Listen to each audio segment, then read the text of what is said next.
Hey guys, welcome to Little Blackbird 91. We're talking to you guys about Ready to Love, isn't it? Ready? Episode 7, and we're gonna have a super panel on in a second or two. But listen, before we get to that stage, want to make sure you guys like, share, subscribe, click on that bell button for notification of the uploads.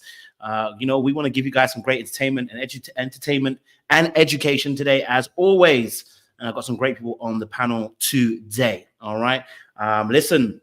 I'm sweating here because Ghana got me hot. Okay, Ghana got me hot. All right, yeah, Ghana got me hot. I can't lie to you, it's got me a little bit hot. So we appreciate y'all for joining us. We're gonna have a great session today. Keep it cute in the chat. Haitian Empress wants my neck, but you know what? Because you're cute Haitian, I'm not gonna be mad at it anymore. You know what I mean? I see the DP. You know what I'm saying? I see how fine you're looking. I'm not mad at you anymore. In fact, keep the comments, keep the jokes coming, because you know what? I feel like we're connecting. I feel like me and you, Haitian Empress, we're we're flirting. So we continue it as always. All right. But listen, look, let's have a great show tonight. Let's have a good conversation. And let's get some fun, as well as some good points of view on the way as well. I've got a gentleman behind. I think Seaway will join us probably a little bit later as well. Yes, I've got the preacher's cloth ready, because you know we're going to bring some heat today. Come on, somebody. So I've got two great ministers behind to talk to you guys today about Ready to Love, Make a Move, episode 7. It was a crazy episode. We had Kirsten not giving a heck what Ashley felt, and literally he wanted to go. We've got Muelle just behaving like a gazelle out here, just galloping from left to right onto different things and not being sensible and thinking he can get away with talking to two women at the same time. And in fact, no, talking to the other woman who's in the same vicinity as the other woman. It was crazy. And then for him to try and lie was madness. We had obviously Cam and Zadia. Could it be the end of the road for these two? Because although we come to the, it might have got to that point too, because time is of the essence. I'm gonna get JR the thing as well. So it could be the end of their road as well. And we spoke about Vern earlier on as well, and how with Vern, it looks like it could be that she is leading too much with her body and enjoying way too much, when it comes to her options. But I've got two great ministers behind the deck. We've got my deacon on board. I've got Minister Glenn. You guys know Minister Glenn. He's a sound brother. He likes to dip into the sound of the word and give you guys a great perspective.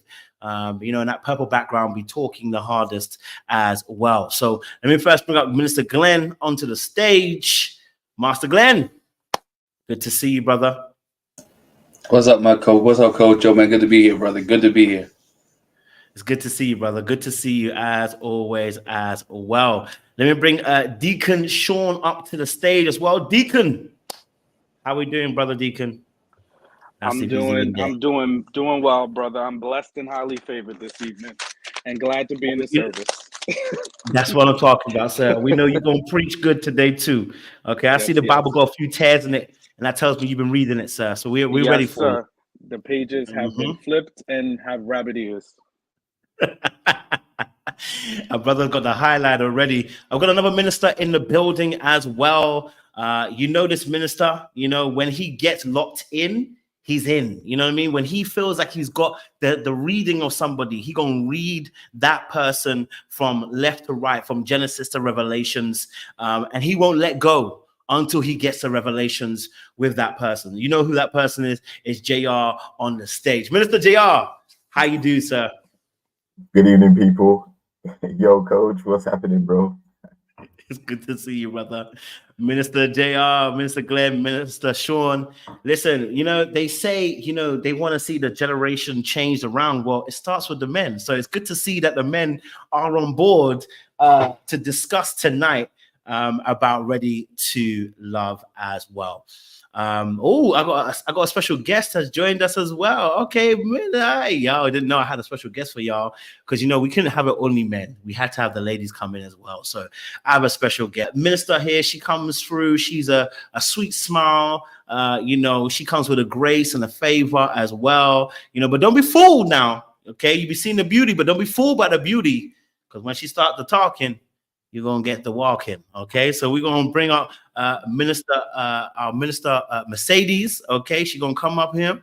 Okay, I'm gonna call her Mercedes today. Okay, all right, Minister Mercedes. I can't hear you. Hold on. I'm gonna go out and then come back. Okay, no worries. She's She's deep in the spirit. She said she can't hear us. She can't hear us. Yeah. No worries. She's deep in the spirit. She can't hear us, so that's why she can't hear what we're saying. I see Seaway said she's gonna come in a second or two as well. We know Minister Seaway. But let's get the show on the way, and the ladies will join us in a second or two because the men always have to lead, isn't it? So let's get it started. This episode was crazy. It was amazing. It was wild. I want to get perspectives of you guys in terms of this episode and what you guys thought. Minister JR, it's been a long time since we have on the panel, so let me get you as our guest minister. What did you feel about this particular episode? Tell me. Man, this episode had quite a few things to break down, for sure. I think we saw some more indecisiveness from Ashley. You don't know like what she wants. And I see the same with Venetia. So a couple of things revolving those two and their perspective matches. And I want to say Zadia and Cam, they look like the most promising couple so far still, which I'm quite surprised about, to be honest. Thank you very much, Minister JR. Glenn, Master Glenn, talk to us. What's your thoughts on the overall episode? How did you feel about it? Overall episode, man, you can see it's fair game. Everything in this episode is wild and loose. You know, you see everybody's doing basically their own thing. You can call people back. You can take somebody else's man. So it's like a free for all. It's like a Royal Rumble of Ready to Love that's going on.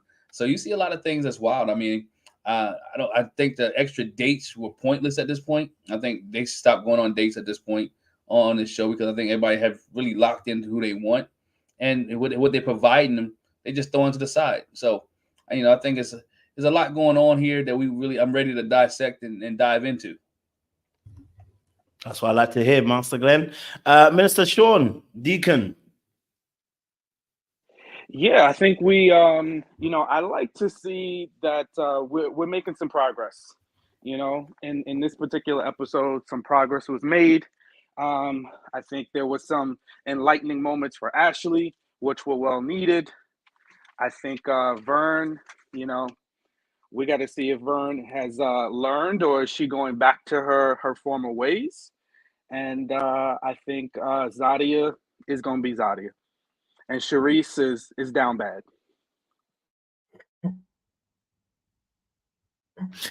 He said Sharice is down bad. All right, cool. Let's start with a strong set of conversation. Ashley had to let Kirsten go. I mean, the brother said if he tried everything to be let go. I'm not gonna lie to you, because when a brother turns up and doesn't say an apology, he's been wanting to go. Okay, he's been wanting to go. But I want to get you guys' perspective. What did you guys feel about the Ashley and the Kirsten situation and the fact that it felt like she was sliding down the wall a little bit, even when she was letting him go? You know what I mean? I want to get your perspective. Sean, I saw you open your mic, so go for it. Yeah, I was gonna say, and you went right to it. Did she really let him go? I don't think she let him go. I think he dismissed himself. And I've been saying it that, Kirsten really don't like her like that. And, it was the Stormy incident. And now this was the last straw of not showing up. And when she made that comment to him, like, don't you know I've dismissed people for that? If you could see the look of not caring on his face, he was the epitome of being unbothered when she was like, I've dismissed the last person who didn't show up for me. He didn't care. And I'm glad that he finally just showed his true feelings and stopped playing around before she really got even more invested, because he's not interested, unfortunately. Appreciate that. Thank you very much, Master Sean. Master JR, what's your thoughts to the Ashley sliding down the wall with Kirsten? What do you guys think? Yeah, I think definitely don't sliding down the wall. I mean, she expected him to be triggered or react to being sent home, being let go, and the fact that he wasn't bothered her a lot. and she came across as pleading for him to at least show some type of fight for her, like, don't you want to fight for me type thing. And I don't think he's invested in her that much at all, emotionally or like in terms of how he views her as a romantic connection. So he was just like, cool, he's good. And then, at the end of the day, she'd been talking to Donald anyway. So it didn't make sense to me what she was actually looking for. If she wants him to fight, supposing he did fight, and somehow she's convinced to keep him, she's already been talking to Donald on the phone since she eliminated him. That's just going to create a whole lot of drama. So it's a good thing that he left.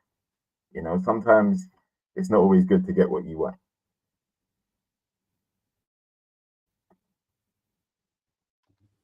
Thank you very much, Joe. Glenn? Man, Kirsten was there so he didn't get fined. He was there so he didn't get fined. He didn't want to be there. I mean, he was just there because they probably found him somewhere. Production made him come because it was elimination. He didn't want to be there. But my thing was, as she's sliding down the wall, she really said, "You're not gonna fight for this?" No, he's not gonna fight for this. He doesn't want you. He's not gonna fight for it. He's not gonna fight for something he doesn't want, right? He didn't say. If you look at it, most guys at least make an excuse. He didn't make no excuse. He didn't do anything. He just said, "I was busy." I'm busy. Like, he didn't make up nothing. He wasn't like, my man, no lies, nothing. I'm busy. That means he doesn't want you. He doesn't like you. Because if he halfway liked you or halfway cared about you, there would have been some excuses, some kind of whatever. He's like, "I was just busy," and you're just gonna take it because I was busy. I don't care what you do. At this point, you should have sent me home a couple weeks ago. Matter of fact, if I could have left with Stormy, I would probably have left with Stormy, but I couldn't leave with Stormy. So at this point, just let me go. And he doesn't like her, and for her to almost fight for him to stay, it was kind of bad for her. I just thought it was. I'm just happy it didn't get any worse because she was all up in his grill. She was all up in his grill, and bro didn't say anything. He just walked out the door. Was like, "Okay, see you later, peace." No harm, no foul, no nothing. He didn't care. It was pointless. He can go call whoever he needs to call and go out on a new date. He probably went on a date that night because he was happy and celebrated the fact that he was done. He was done. There you go. When you see a brother in that position, because since we got men on the panel, when you see a brother in that position, like where he's almost so nonchalant, doesn't care. I know we said obviously he didn't like her, but before that, it seemed like there was something there. Or do we feel like he never liked her from the very beginning? You know what I mean? Because or was he just tolerating just being there? Because there seemed to be some level of maybe attraction or something because they even kissed. Or is that part of also sometimes men kind of going along with the program and not necessarily always, quote unquote, being honest about how they feel about the situation? How do you guys read that? Because there was obviously a few weeks in that situation. Well, a few weeks to us anyway, but it doesn't mean it was a few weeks there. What did you guys make of that situation there? I'm gonna go to Minister GTA because Minister GTA is looking, Sean looking like he's in GTA. Like you about to rob somebody. Go on, sir. Yeah, no, I 100% think that, and I was kind of saying this from the very early on that he didn't like her, and that comment that he made about her nails, that said it all. And I think as men, if we don't want to be interested, if we're no longer interested, I'm not going to say he didn't like her at all. No, I think he did like her, but the more he saw of her, I think the more it was just too much. It was too much energy, too much of the antics. And, all of that rah, rah, rah, rah, what I need, it can be a turnoff. And I think Ashley talked too much about her previous relationships and what wasn't working. And that can be a big turnoff. Because who wants to constantly hear that? And that was always her default. I got rid of this guy because of that. And I don't just need somebody, handsome and good looks. I need the character, the overwhelming amount of compliments. It was just too much. And he just checked out. I don't think it was right that he hurt her feelings and, was a little rude and dismissive. But, I definitely think it was heading downhill after that Stormy date. It was straight downhill. It was a cliff dive after that particular instance. And you'll notice when he was getting up to walk out to leave, because he was like, he let her finish. He didn't have one of those meltdown emotional moments that some of the guys have, right, when they get dismissed. He let her finish. He was drinking an imaginary bottle of water, and he got up and he walked out. And then she proceeded to follow him to still talking about, you're not going to fight for me. Clear indicators. And he looked right at her, like with the look of like, ma'am, what do you want from me? Are we done here? You know what I'm saying? Like, there's just that to me, he did not like her, because in that moment, if he had like a genuine care for her and saw her as a potential relationship his girl, he would have hugged her and said, hey, listen, babe, I'm sorry this didn't work out. He would have had some some type of words to counsel her. I'm sorry this went this way. I really wish I could have fill in the blanks. You deserve somebody to fill in the blanks. He just looked at her and was like, lady, you're yelling. You're still popping off. You told me goodbye. Bye, bye, bye, bye, bye. I'm dismissing myself at this point. He was done. Thank you, Sean. Minister Glenn, talk to me. Yo, I think he liked her up until the point that she went off about Zadia. I think when they had a great date, their first date, they laughed, it was good. But when she started bringing up Zadia, and he kept saying, why you keep bringing her up? What you keep bringing her up for? Why you keep... And that right there turned him off. He was done because she got in his face, and he was like, you know what? I think he felt like he didn't want women to get in his face like that. He didn't want her to be on her face because she's a little bit aggressive, and some dudes don't like that, and some people are not ready to handle that. And he was like, you know what? If you can eliminate me now, go ahead and eliminate me. And I think that's when whatever like he had for her, whatever good time they had, he was like, I'm done. And then with the whole Stormy situation that came through, he found something different that he liked. He was like, okay, I can deal with that. He didn't care for her anymore. And for him not to text her and not to call her and tell her he's not coming to the party, that shows you that he doesn't like you. He didn't have enough courtesy or respect to say, you know what, I'm stuck in traffic. I had to work late. My dog died. Anything. He could have said anything. He didn't even give enough respect. After the fact that he already knew that she let a guy go for not communicating. So he was setting himself up. So look, if that dude ain't communicate, I ain't gonna communicate. Maybe she get rid of me too. I think it was all in his mind. Like, yo, I need to be eliminated. What can I do to get eliminated? What can I do for her to send me home? And that's what he did. I ain't gonna show up. I'm gonna ghost her. And even after he ghosted her, which bad for Ashley, why are you chasing somebody who's ghosting you? You're chasing somebody who ghosting you, right? I need you to leave, but please don't go. Come on. What are you doing? We see she showed a routine here. Same thing with Donald. Now she's going back to people that going back to retreads. So, hey, it's all on her. He don't like you, didn't care for you. But it really started with the whole Zadia situation. He was done after that. Appreciate it. Yeah, I definitely agree with that. I think it started at the Zadia situation, continued with the Stormy date as well, Stormy Gate. And, I think by the time it came around to their more recent interactions, he was already checked out. I feel like he didn't even make an attempt to call her or anything because he legit just wasn't invested, wasn't interested by that point. I think he may have seen Stormy and been like, wow, she's fine.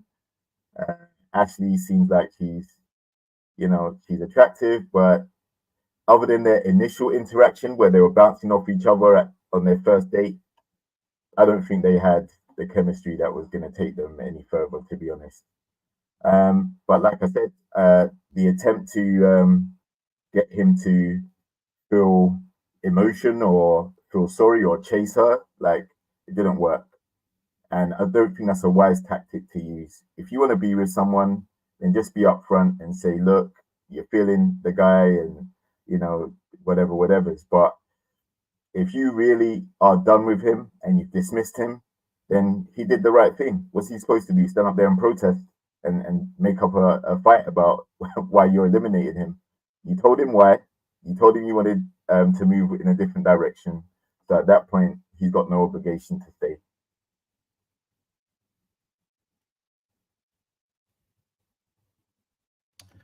I hear you, fellas. I can't lie to you. I definitely hear you. I think the guy didn't like her from the very.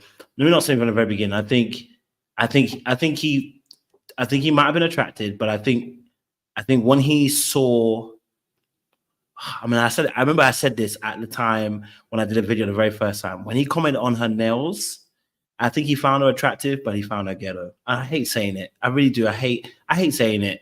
And you know, I know the lady's gonna get on to me for saying I shouldn't say it, but I want to be honest with you. So, so Minister Deacon Sean, Deacon Sean, come back. I'm not saying she is ghetto. What I'm saying, I think he had that premise of a thought. Okay, I'm not saying she is ghetto. I want to make it very clear. There's a distinction I'm making here. I'm not saying she is ghetto. I'm saying I think he felt like that because when he first started commenting on the nails, it was the first indication that, you know what, I don't like the imagery you're putting across to me. And then when she started adding the combative behavior by saying about, oh, when it comes to Zadia, it kind of filled what I call, quote unquote, and this is bad, but it is what it is. Unfortunately, it filled a stereotype. And so now that person then is like, I don't want this. You know what I mean? So I think that also played a big role in the situation as well, right? I think at the beginning he might have like tried to see how it was going, but then realized, the nails were when someone starts commenting on hair, nails, anything like that way too early in the relationship, you already know there's a problem. You know what I mean? And it's a way that he spoke about the nails, not from an aesthetic in terms of they don't look good. What he mentioned was practicality. How do you even wipe your ass? That's what he was basically asking her, how do you even wipe your ass? How do you not have trouble? You know what I mean? Like, do you not have trouble in your relationships?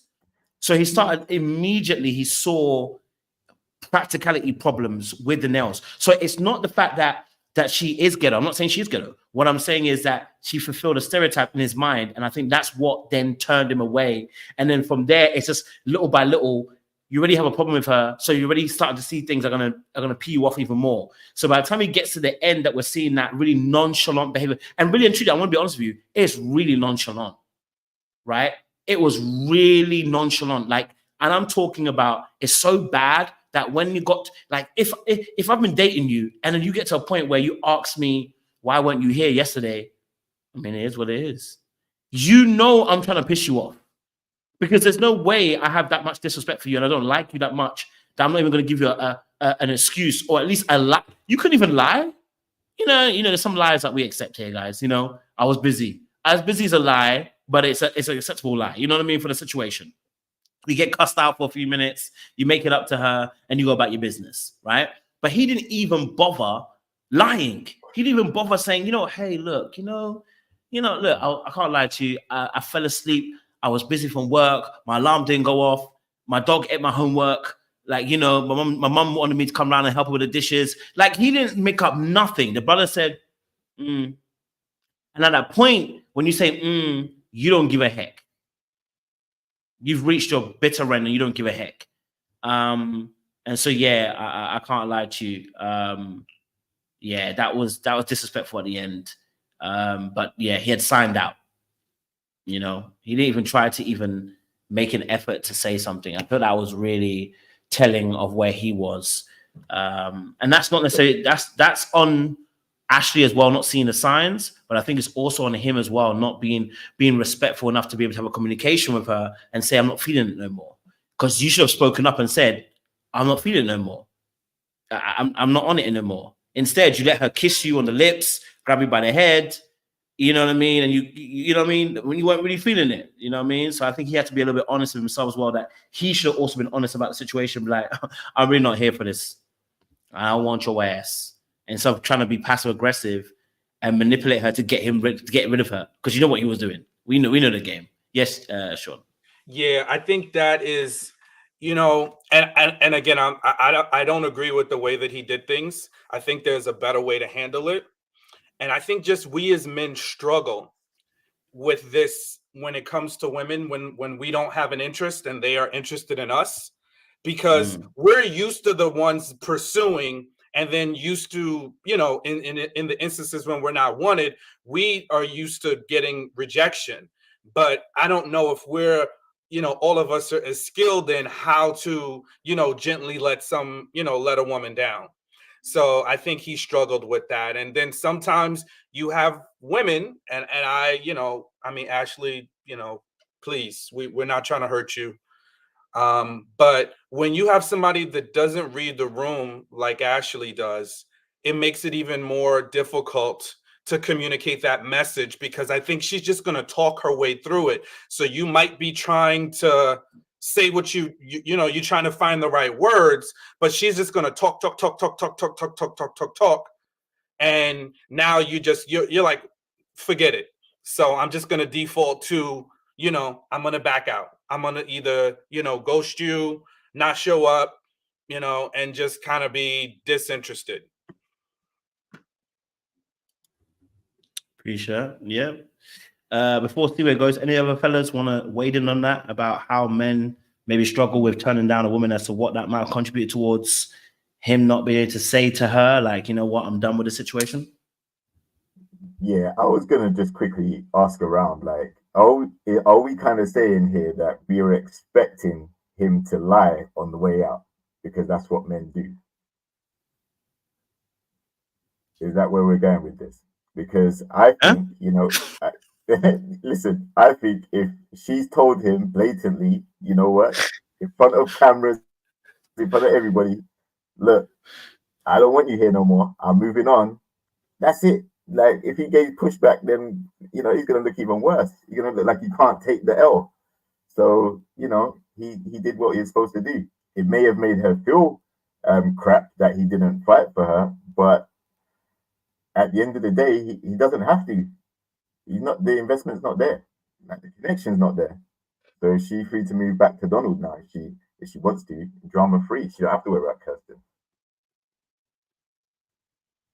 So do you not feel there's no onus on him to communicate with her and say he's not feeling it no more, JR? I think, like, the ladies have the power on this show, so it's really down to if they are feeling the guys. You know, if she decided that she don't want to keep him around as a keeper, then you got to keep it moving. You ain't got nothing to say about that. You can't change it. So if he said that he didn't want to be on a show no more, he would be stuck there, is what you're telling me, basically.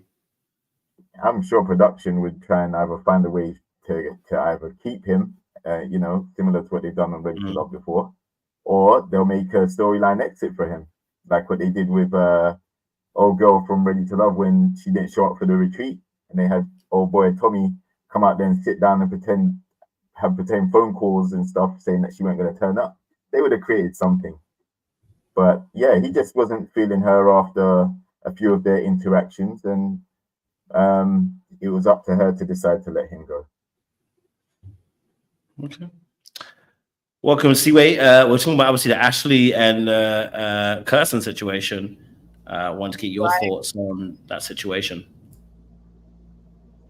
Well, can we just say welcome back, JR? They thought that we did something to you. Yeah, it was Seaway. Everybody, it was Seaway. She sabotaged my Wi-Fi. Like, yeah, where'd JR go? We were like, we did not do nothing to JR. He's always welcome. Thank you. Yeah, this was tough. You know what? Me and JR rarely agree, but I'm gonna have to go with JR. I don't really feel like he had to do anything but do what he was doing. I don't know what else that man had to do to make it really clear that he just wasn't into her. And honestly, most women prefer if they do what like Kirsten did. Like, let me break up with you. I mean, it's a toxic way that men do it, but most women know that, like, when a man is just like being so evasive, annoying, not showing up, you know, like whatever, he's just trying to piss us off just enough for us to like stand up for ourselves and get rid of, you know. It just kind of keeps the ecosystem growing. I'm not saying that like it's right, but she should have got the hint before, you know, because when a man like breaks up with a girl, it just doesn't be working right. So I think he was trying to let her keep her dignity and tell him to keep walking. Where she messed up at is that she had her dignity and then she gave it back. Like, she broke up with him. Okay, cool, right? Like, fine. And then she got back to begging. I was like, Ashley. Exactly. That's the. I'm like, he let you keep your dignity. Actually, I don't even like this Kirsten character, but he actually did like the right thing. Like, he let her have her dignity, and then she literally handed it back to him. Was like, you were supposed to fight for me. Like, no, this man was never gonna fight for you. He wasn't gonna fight for you after he played that stuff with Stormy. So I don't know. I try to take it off of Ashley because at this point, like I said, like 2, 3, 4 episodes ago, I don't know if she's going to be helped. But if anybody is looking at this situation, resist the urge to beg a man to do anything that he has showed you time and time again that he does not want to do. Like, that urge, just be like, and just don't do it. Just don't do it. It's not going to end right.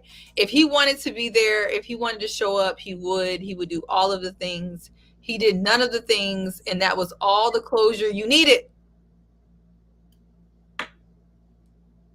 That's it. Kojo, I got a quick question for you. Yes. So are you ready to retract that foolishness that you were talking about a few weeks ago? Talking about Kirsten wasn't flirting with Stormy and that he had no accountability in the situation?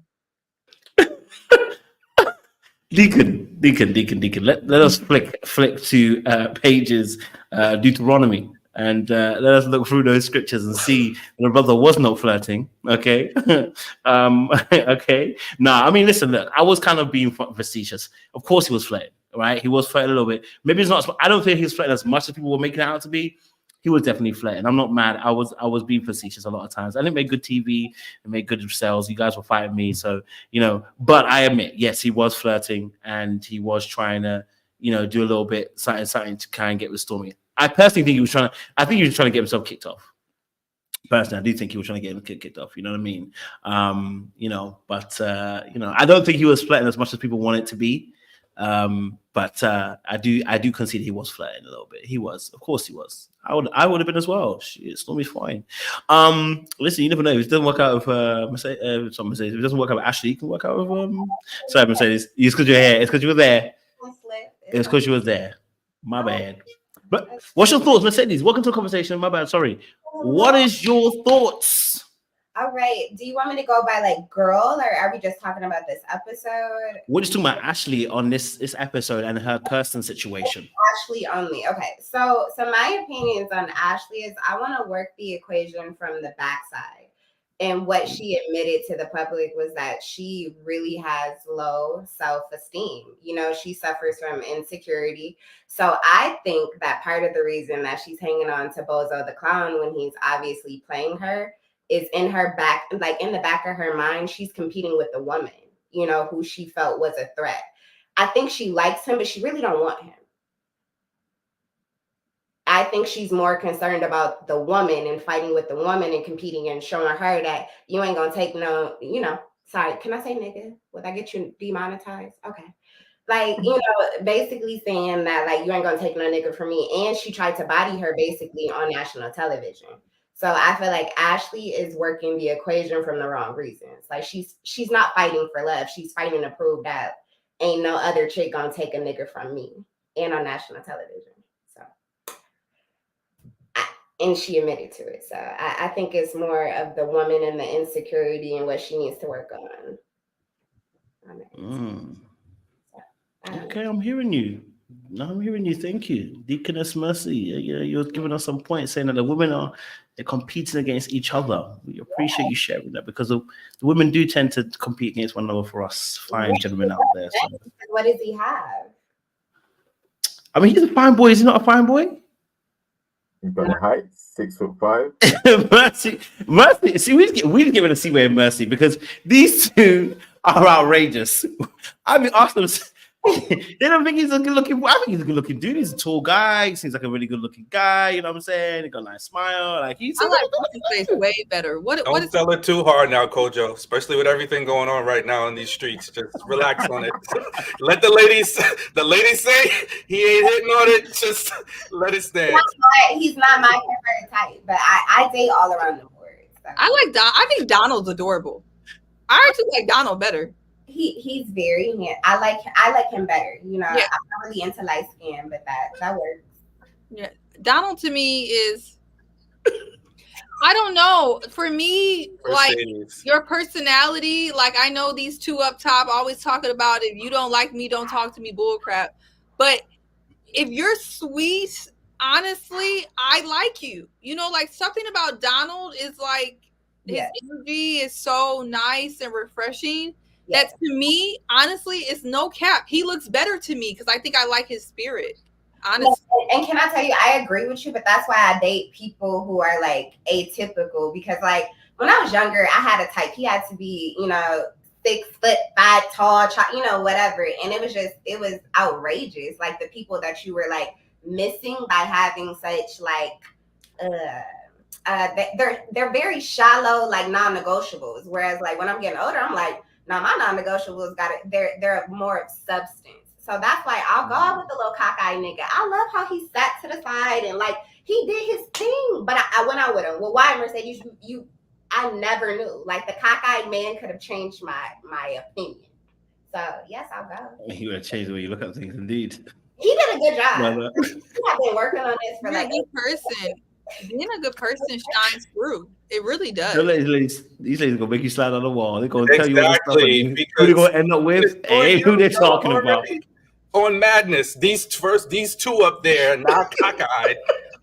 Hold on, let me do a public service He could have announcement. changed the way I could have looked at something. I was like, yeah, he really is. Ignore it. TP, we are not allowed to say medium ugly for the rest of our days. So that word is Voldemort. moderately ugly, okay, for the group. See what I'm saying? You two are the worst.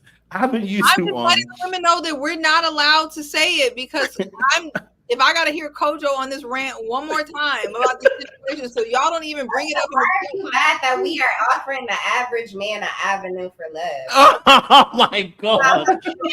Oh, so y'all doing favors now? Y'all doing favors?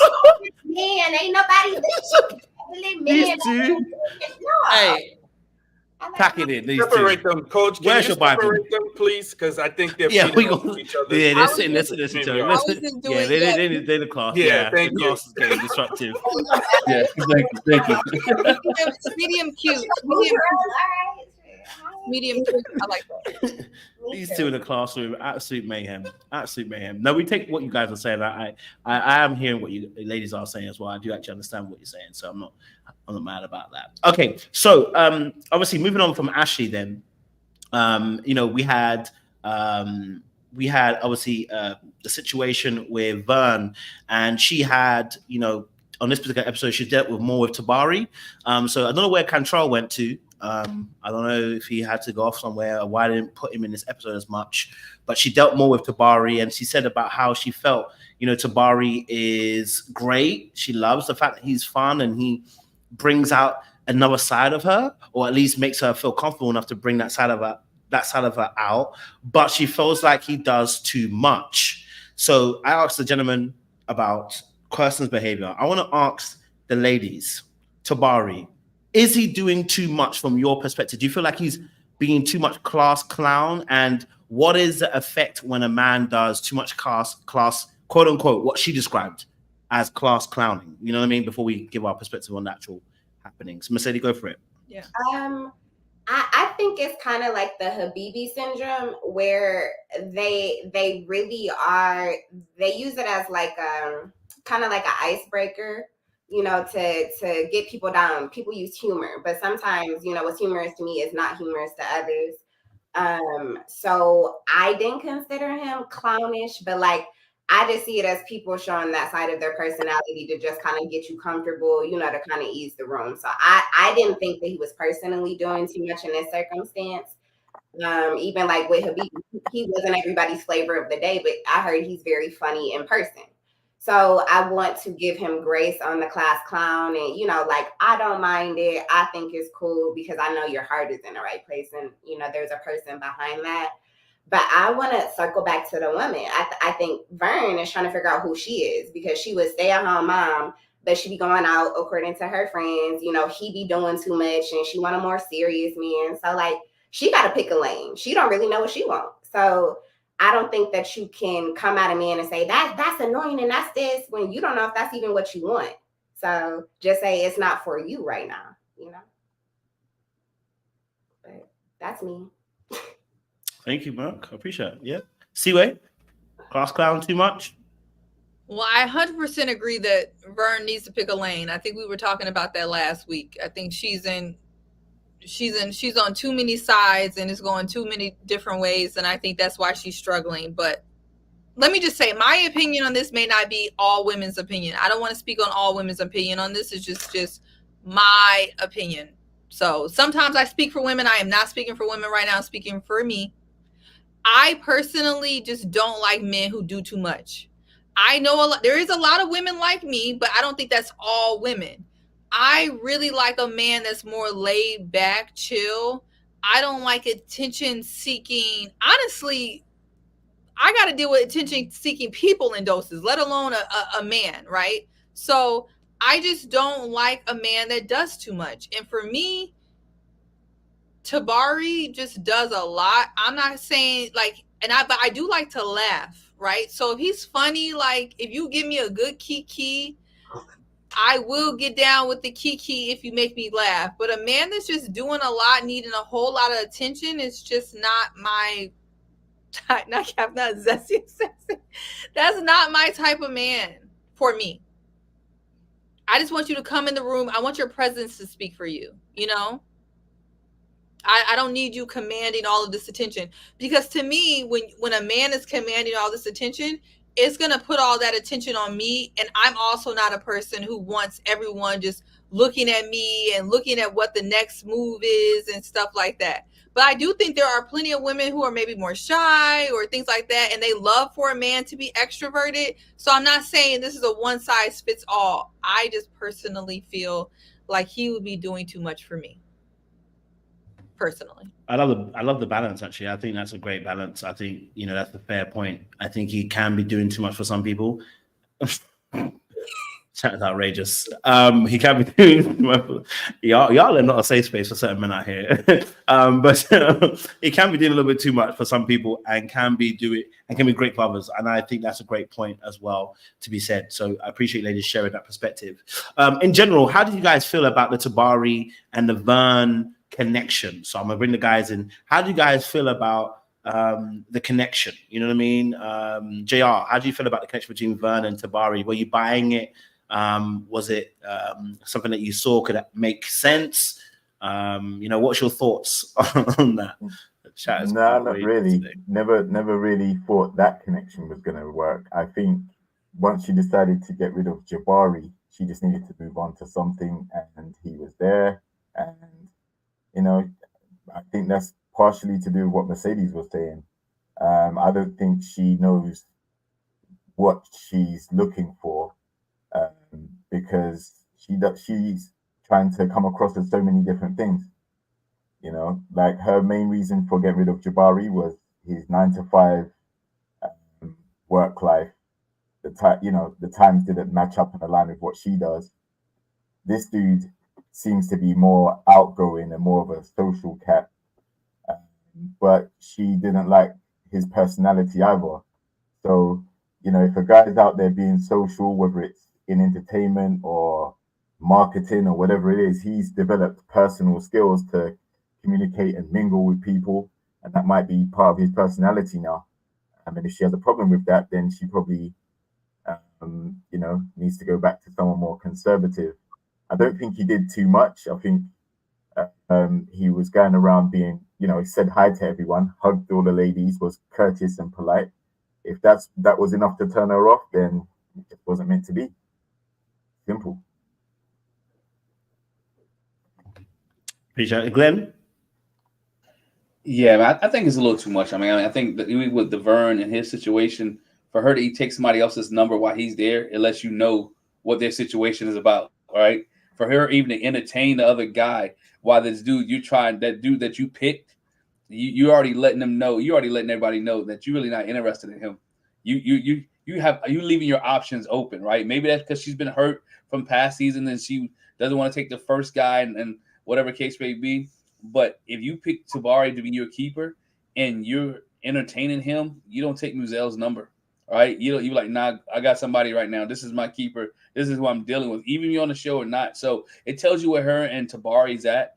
I think she chose Tabari. I think I said it last week. She chose Tabari just because he was different from Jabari, right? And he came different, and it was something she wasn't sold on the 9-to-5 guy.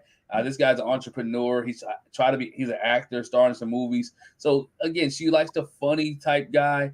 But could be a little too much. I don't think she's 100% sold on him just because you had to pick somebody, and then she just wanted to try something different. And I think she wanted to try him because he was different, but she's not really into him. And she, like everybody said, she's playing both sides of the streets. She don't know what she wants. She don't know if she wants to be the housewife or she wants to be the person that's, just hanging out there doing what she need to do. There could be a balance between the two, but she hasn't found that balance yet, and I don't think she knows how to find that balance. And she don't know if she wants to be the guy that the entrepreneur guy or the guy that's kind of a little bit structured. So she's all over the place. Appreciate that. Sean. And I'm going to get the ladies back in. Sure. Now, see, I just had a question. See, where you said he was sassy? What did he do sassy? No, she didn't say that. She said the audience. Oh, okay. I don't think he was sassy. I was just laughing at the comments. Oh, got it. He was ready to give me. No, I didn't see anything. No, sassy. I wasn't. I just don't worry. See, I had your back, Seaway. You saw me. I had your back, Seaway. You know what I mean? I ain't gonna let you get you out like that. That's the first lady. Don't do that to her. I wasn't activated. I just wanted clarity. Yeah, I just think it boils down to, I agree with pretty much what everyone has said up to this point. But I think that it's so clear, it's crystal clear. She does not like him. I don't care if he had the personality of Maurice mixed with his own personality. She does not like him. Okay? So when somebody doesn't like somebody, they're going to find things wrong that probably might not bother someone else. She doesn't like him, and she would make concessions if she did like him, because something like that is not really a big deal. And I'm sorry, I love Vern to pieces. She seems like a fun woman, but is her personality the most it's not jumping out at you like, oh my God, I get why she would want somebody that can balance her out, or I get somebody that would, why she's looking for what she wants to look for. For me, she seems like a very quiet, we don't really hear a lot from her. Somebody like that would help to lighten the mood and keep things going. She claims to be fun, but that's more of like where her girlfriends and they're kicking back, having a good time. But the interactions I've seen of her when she's on these dates, she doesn't have all this energy. So I would think the yin and the yang would work and would give her a little bit of, would help to lighten the mood and be fun. She's fun, right? But so I just think she doesn't like him and just going back to her previous choices, Joelle had a whole lot of personality, and I know she's trying to not make those same mistakes and choose differently, but so that's all I got. Appreciate it. All right, cool. So obviously Vern situation. I see where you wanted to say something. Sorry, apologies. See when you want to add something. Go for it. I just had a question. Just like when we moved to Muelle, but we ain't gotta get there yet. Cool. Oh, what he said? Oh, Muelle. I want to talk about the Muelle situation. Phil Good said Mr. Don't Play helped named it for Nisha City Girl. House/housewife equals city wife. Damn. Yeah, the chat is cutting up today. We want to talk about obviously Vern and the Muelle situation. Is that situation, I want to ask a question, is that a violation? What Vern did, taking Muelle's details, is that a violation from your perspective? Yes or no? And we would love to know why you feel the way you do. I see where you opened my mic. So yeah, you ready to go? I have a question. Okay. Why is Sharice standing on business with Zadia? I said this. Was she not standing on business with Vern? her energy for Zadia was all nucky if you buck, but then when it got to Vern, she was acting like she was spooked. I don't like that. Why you I'll be split too. Look, I ain't messing with Vern either. Did I say? For a couple of reasons. But my thing is, you gotta be consistent. You can't be running up on one person and the other person. I didn't like that. Well, I thought it was kind of pussy of her. I didn't like that. I think that, and this is maybe to Sharice's credit or not, but I think it's because Vern told her versus Sharice finding out after the fact. Okay. I think typically you're going to get less vim from somebody when you deal with them head on and say, hey, listen, he did reach out to me. And I think she was trying to save face because we did see her squirming a little bit in that chair as she was getting told the story. But I think maybe that's why she was less feisty. But Sean, he left out very critical details, if I'm not mistaken. Then he tried to make it like, oh, I left a bag or something, and that's the only reason why I got his number. He wasn't very forthcoming about his pursuit of Vern. So a lie, a candy-coated lie, it's a lie. Yeah, he definitely tried to lie and wiggle his way out of that situation, which was horrible. I gotta go with Seaway on this one. Like, keep the same energy, because you know it was BS. She catch every other lie, every other little minute detail. Why you ain't catch that? Yeah, I said the same thing in our review. Like, she ain't want that smoke. she ain't want that smoke from Vern at all. Not at that table. She wasn't gonna jump up. What's that song? Punks jump up to get beat down. She didn't want to jump up to get beat down. She didn't fuck at Vern at all. Like, not in the slightest bit. I mean, do I think that it's wrong? I think if it was anybody but Vern, everybody in this chat would be saying it was low down. I think if it was Zadia, if it was anybody but Vern, I think people would have taken it differently. I don't know, because it's Vern. Nobody seems to, because she has pretty much her record of doing problematic things is kind of zero for the most part. So I think the fact that she pulled this, people are like, whatever. But I do think if it was anybody else, people would have a problem with it. Yeah, no, we didn't. I totally think she was wrong for doing it, because we were talking behind the scenes, and Jay and I were kind of, and I was hoping she would be up tonight when we could talk through it. But I totally think she was wrong for the way she handled it and taking his number. I don't know. I gotta go back to the rules that like production rules too, because sometimes they're fuzzy.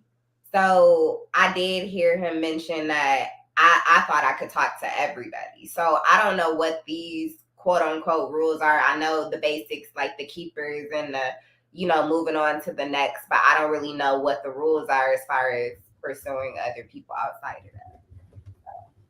Yeah, and that's the confusing part. I don't know what code she broke. Like, if she broke girl code. Exactly. I don't know yet. Did she break girl code, Merk? Did she break girl code? It all depends on the rules of the bigger game. No. Did she break girl code, Merk? I'm saying you there. In the streets, yes. But if she's on a dating game show where there are you can date who you want to, then no. She didn't. Right. So why is there an issue with Muelle then? If she can date whoever she wants to, is it just purely the fact that he made up a lie about the bag and not come clean? I still lied. He act like the Ezel off of Friday. Like, when you start lying and just doing goofy stuff, like, you just get no respect. Like, that's my thing. He moved like a noodle head, and that was his lie. I will say though. I will say it didn't sit right with me that everybody, including Tamika, that's her name, right? Mm-hmm. That she had a lot of energy for Mr. Mizell, and it seemed like Vern got zero. I'm not saying he didn't deserve some energy for weaseling in and out, but according to him, he was lying a little bit and backtracking. But he talked about he didn't know the rules. That's what he said. And Vern is confused on the rules too. Talk about, is everybody fair game? Are they not?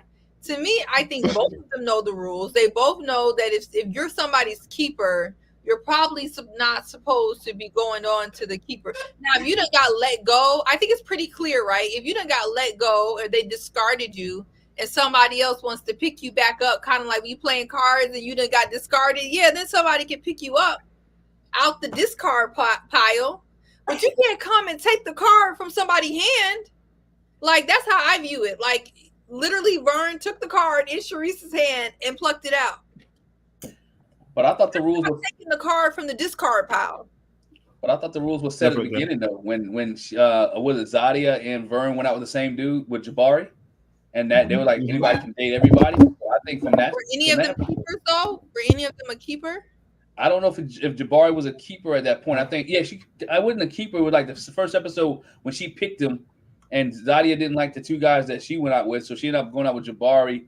But it wasn't a keeper yet. We didn't even enter the keeper stage as of yet, But I thought that opened the precedence that you can go out with anybody if you choose to. I just think it's a little awkward, right? Like if I start dating Mercedes and next I'm gonna, I go on 2 dates with, maybe I'm manifesting right now, right? So I start dating Mercedes, and then next thing I'm moving around, right? And now I'm with her homegirl or I'm with Seaway. You know what I mean? Can I do it? Yes, I could do anything I want to as long as I'm single, right?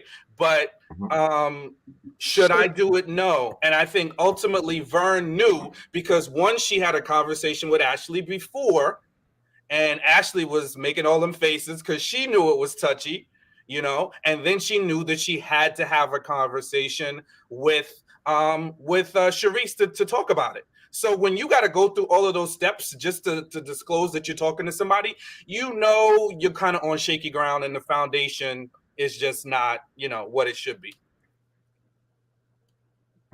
Well, because I think Sharice finally came up for air with this one, because like they've been casting her dates or matchmaking her, I think, improperly. I think they're trying to match her according to like one, it was probably trash casting because they were casting right up until they started shooting. So these were all last ditch, whatever they got.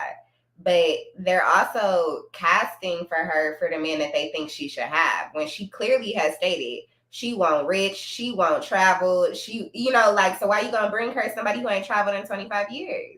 So the guy that she's looking for ain't there. That she finally was like, man, I can actually like him. So why was she quiet? She probably liked him. It's low key. The guy that she's looking for, this unicorn, doesn't exist. That's right. So they're just picking the best of the bad bunch to give to her. Why doesn't it exist? Nah, because she's too. Listen, what she's doing is she's finding fault pretty early and eliminating these guys. So yeah, it might be trouble. I think if travel was a big thing for her, then that's something that they can bond over. He's never traveled before. It could be a new experience. They can travel together. She can show him places and show off her knowledge and things like that. That's the reason to stay together if you're actually interested in a person. But no, she eliminated these guys for having kids prior, not traveling, not opening up to her communication. And, she doesn't really have much communication skills herself. So, yeah, I think Sharice is going to be tough because she's so critical.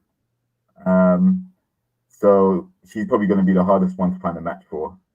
The others seem more flexible, or more able to accept someone for who they are more than she is. Just my opinion. Glenn, go for it. Yeah, but she did let her guard down. I think she does like Muelle. I mean, even go back to the dancing situation. She would cuddle up and snuggled up with Muelle. You know what I'm saying? And she allowed him to invade her space per se, right? And she hadn't let anybody else do that, because the last couple of guys who tried to touch her, she was like, "Don't touch me, right? Get your hands off me." Two dudes, Dante, and I forgot the other guy's name, who tried to touch her, and she said, "Get off." But now her and Muelle was up on the couch at the party, all underneath the arm, so she liked them, right?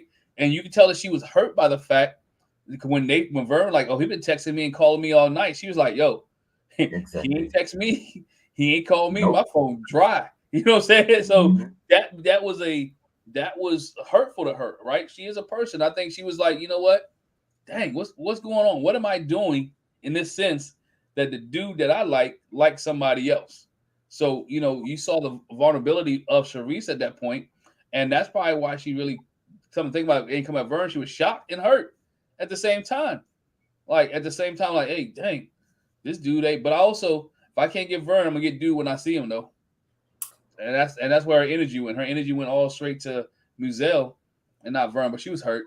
She really liked him. She cared about him. Great conversation. But when you hear something like that, it's like, what do I do? Man, you texting somebody else? You calling somebody else? All your time and energy went to her? Yeah, I'm done. Make you start doing some self-evaluation. I agree with all of that. But listen, Venetia probably has more conversation and is probably more endearing, comes across more warm. So that's instantly gonna entice some guys to her. Unfortunately, Mizell found himself in a sticky situation where he had to try and dig his way out of it. But you know, Sharice doesn't like staying up late night anyway. Like she went off on Zadia for keeping her awake and things like that. So there weren't going to be no conversation late night there. Like if he was going to talk to someone, it would probably be someone like Venetia who's out late herself, isn't tucked up in bed by 10. So but ultimately she did feel hurt. Like you could see that the way she was talking in the room with Zadia about Mizell, she was really trying to talk up the connection as if there was something there. And then the moment Venetia comes in with Ashley, then cold water was just poured all over that because Venetia's been having more success with the guy than Sharice had, despite their embracing on the couch in front of everybody. Venetia must have saw that as well. Like she can't be blind. She must have seen them on the couch together, and she still decided to give dude her number. So, I think both are equally culpable in that whole mess.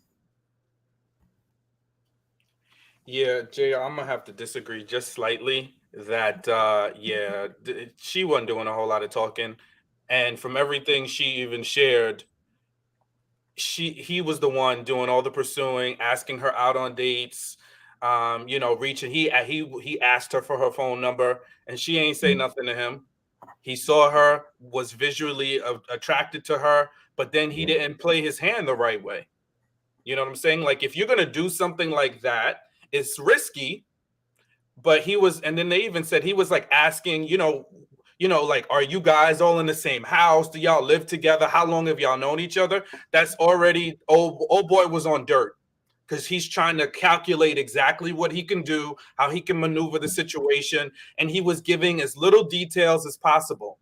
And that's where he erred wrong, because in this kind of situation, just be genuine. And bro, it's a reality TV show. So it's like, even if you want to try to lie and play a little game and be dark, everything gets filmed, a good chunk of it, right?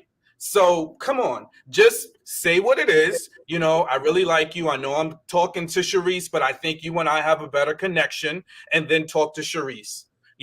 How would you feel? Do it the right way. It's just going to be cleaner. And then to add insult to injury, when you get called out, talking about she left her pocketbook and you wanted to make sure that she was okay, bro.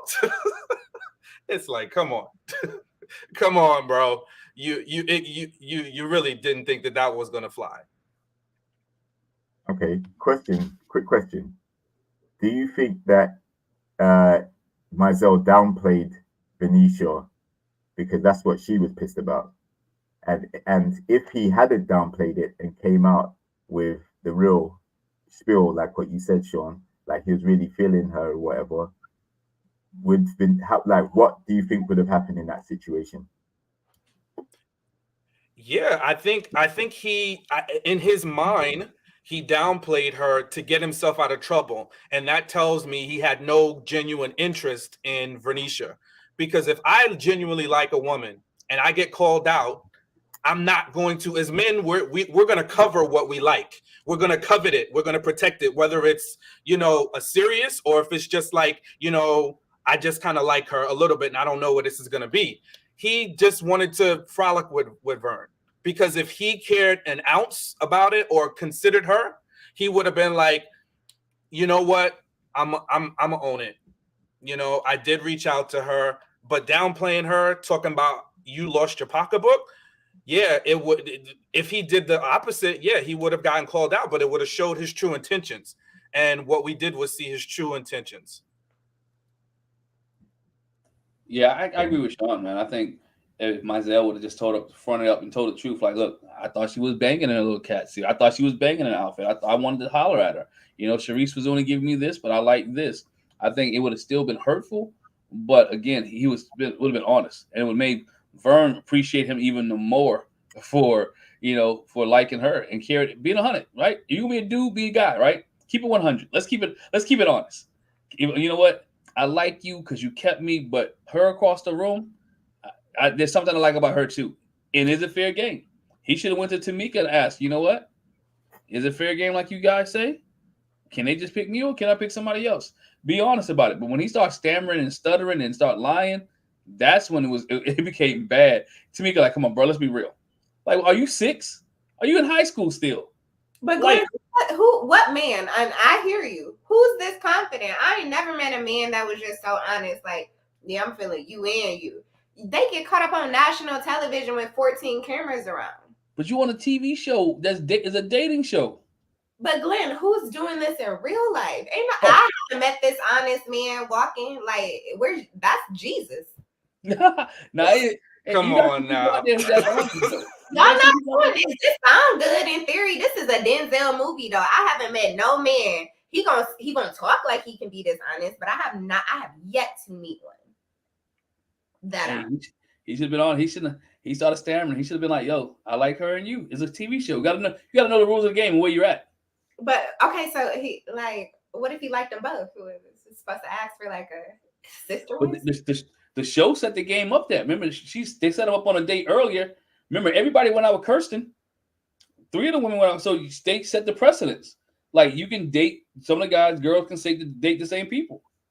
So at this point, it's fair game. I think we need to read the rules. Listen, on Ready to Love, don't y'all send people home and say, you know. Hey, you see what happened on my season? Don't ask me. Hey. Hey, yo. Hey, we follow no rules. And you see, they still not following the rules. Clearly, they're making them up. Clearly. As they go along. What do you say? Clearly. Okay. Hey, a high school reunion, a catch up, because boy. All right. Well, listen, let's move it away from Vern then. But first of all, before we move it on to the next person, shout out to the people that are in the audience. We have 530 people in the audience. We appreciate you guys. If you're here and you're new, make sure you like, you share, and you subscribe to the channel. We're here to entertain and educate you guys as well. Today, we're talking about Ready to Love, Make a Move, episode 7.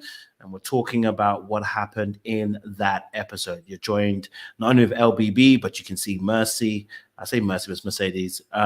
Glenn, JR, Sean, and Seaway on the panel as well. We have panels like this pretty much every week on the show as well. So let's continue the conversation because, there's more to talk about, right? Like, there's more to talk about. Vern, unfortunately, with the Mizell situation, I think you guys did a good job of nailing it to the cross, as they say. Now, there was obviously another party that was also in a pickle.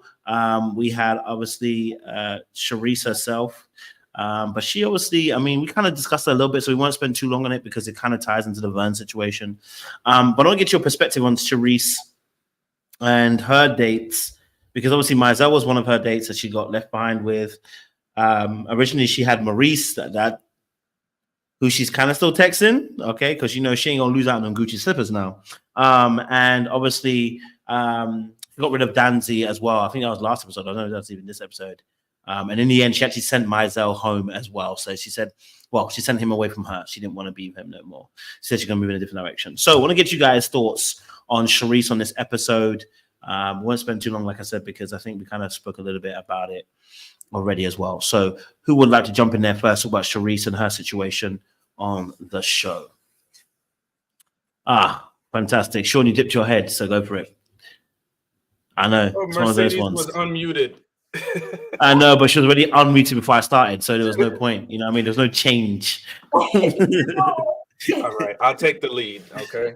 That's my Yeah, brother. no, I actually felt bad for Sharice this particular episode because her options are few. You know, she really don't have much going on right now. So I did feel bad for her, you know, and she seemed really genuine when they were sitting around the kitchen and she was talking about her relationship with Muelle and how she was starting to like him. And then once she heard that he had been texting Vern and she hadn't heard from him, it looked like her feelings were really hurt. So I really empathize with her this particular episode. And I hope that she, you know, I hope she finds something. Now, I've been saying this and I feel the same way. I think she canceled out Maurice too soon. I know she said they've been talking behind the scenes, but you need to go where you're appreciated. And Maurice appreciates her. They have, you know, she keeps, sometimes I think we just get caught up, and Mercedes kind of mentioned it earlier when she was like a list, right? And I think sometimes there's a list that's out there and you're getting caught up on little things, right? Are these things that you could overcome? You said that he's, you know, he doesn't talk as much. He's kind of quiet, but you're not that talkative. And ultimately, at the end of the day, is that something that you can work through? Now that you've kind of went through different options, what's most important to you? For her, it seems to be lifestyle. It seems to be someone that appreciates, you know, a good time, someone that's going to treat her well. Hey, you're not going to get everything. So I think she just needs to go back to her vision board and reassess her list. Because I think ultimately, yeah, boring relationships long term are boring, folks. I'm sorry. Like at the end of the day, it's work. And she's no thank you. A lot of people are saying it too. She's not doing cartwheels and full of excitement. She's a very even keel person.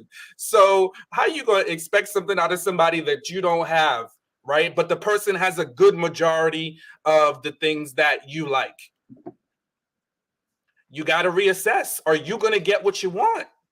Or are you constantly just passing by? And the person you're chasing, she's chasing Muelle and he's chasing somebody else. He's running away. That's all I'm saying. And I thought the guy Will that she had the date with later on was pretty interesting for her. You know, they had a good conversation. That's what she wants. She wants somebody just to talk to her, somebody to open things up, to take the lead. I think that's what she's looking for. She has been given a shaft on the show. If you think about it, the dates that she's been given or dates that she's been messing with haven't been what she's really been looking for.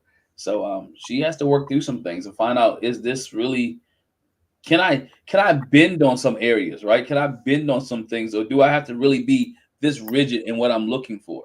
You know, it's not going to, they're not going to give you everything that you're looking for anyway. You know, the guy Keith, I think it was Keith or Kenneth, whatever his name was, the one that hadn't been traveled, right? Didn't go around the world.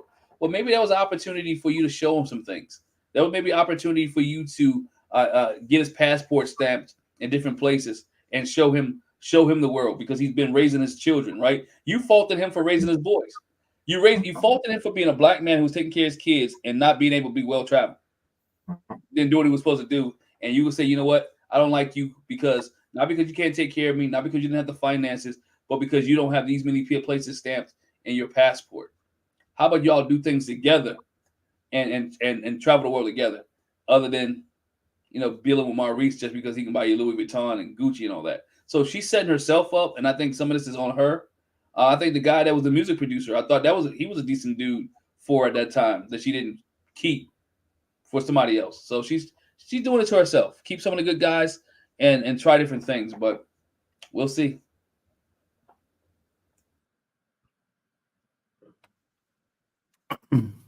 Yeah.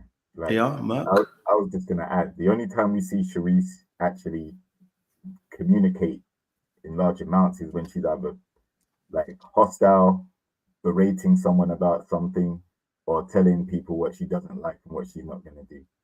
Very rarely have we seen her open up in a war manner, trying to really engage or lead a conversation about herself or anything. So that can be off-putting. And especially in a situation where you have different personalities, like a bubbly Ashley, you have a Venetia who may not be as dry, but at least she comes across as warm. And then you have Zadia, who I think is probably the most talkative out of all of them, but it's mainly about herself. So I think Sharice is fine losing battle if she doesn't change her approach to I just saw that. If she doesn't change her approach and lighten up a little bit, then she might watch this opportunity go past her. And if she's really serious about finding a companion to share life with and move to New Orleans to stay with and things like that, she can't keep up the same energy that she's bringing because it's not getting the results that she wants. Well, like I'm Appreciate gonna it. like the cat like production in, they will typecast you, and I think that is very easy to make Sharice the villain, the woman with too high of standards, and she needs to dummy her stuff down. And hear me out, I'm a realist, so again, she may never see her unicorn.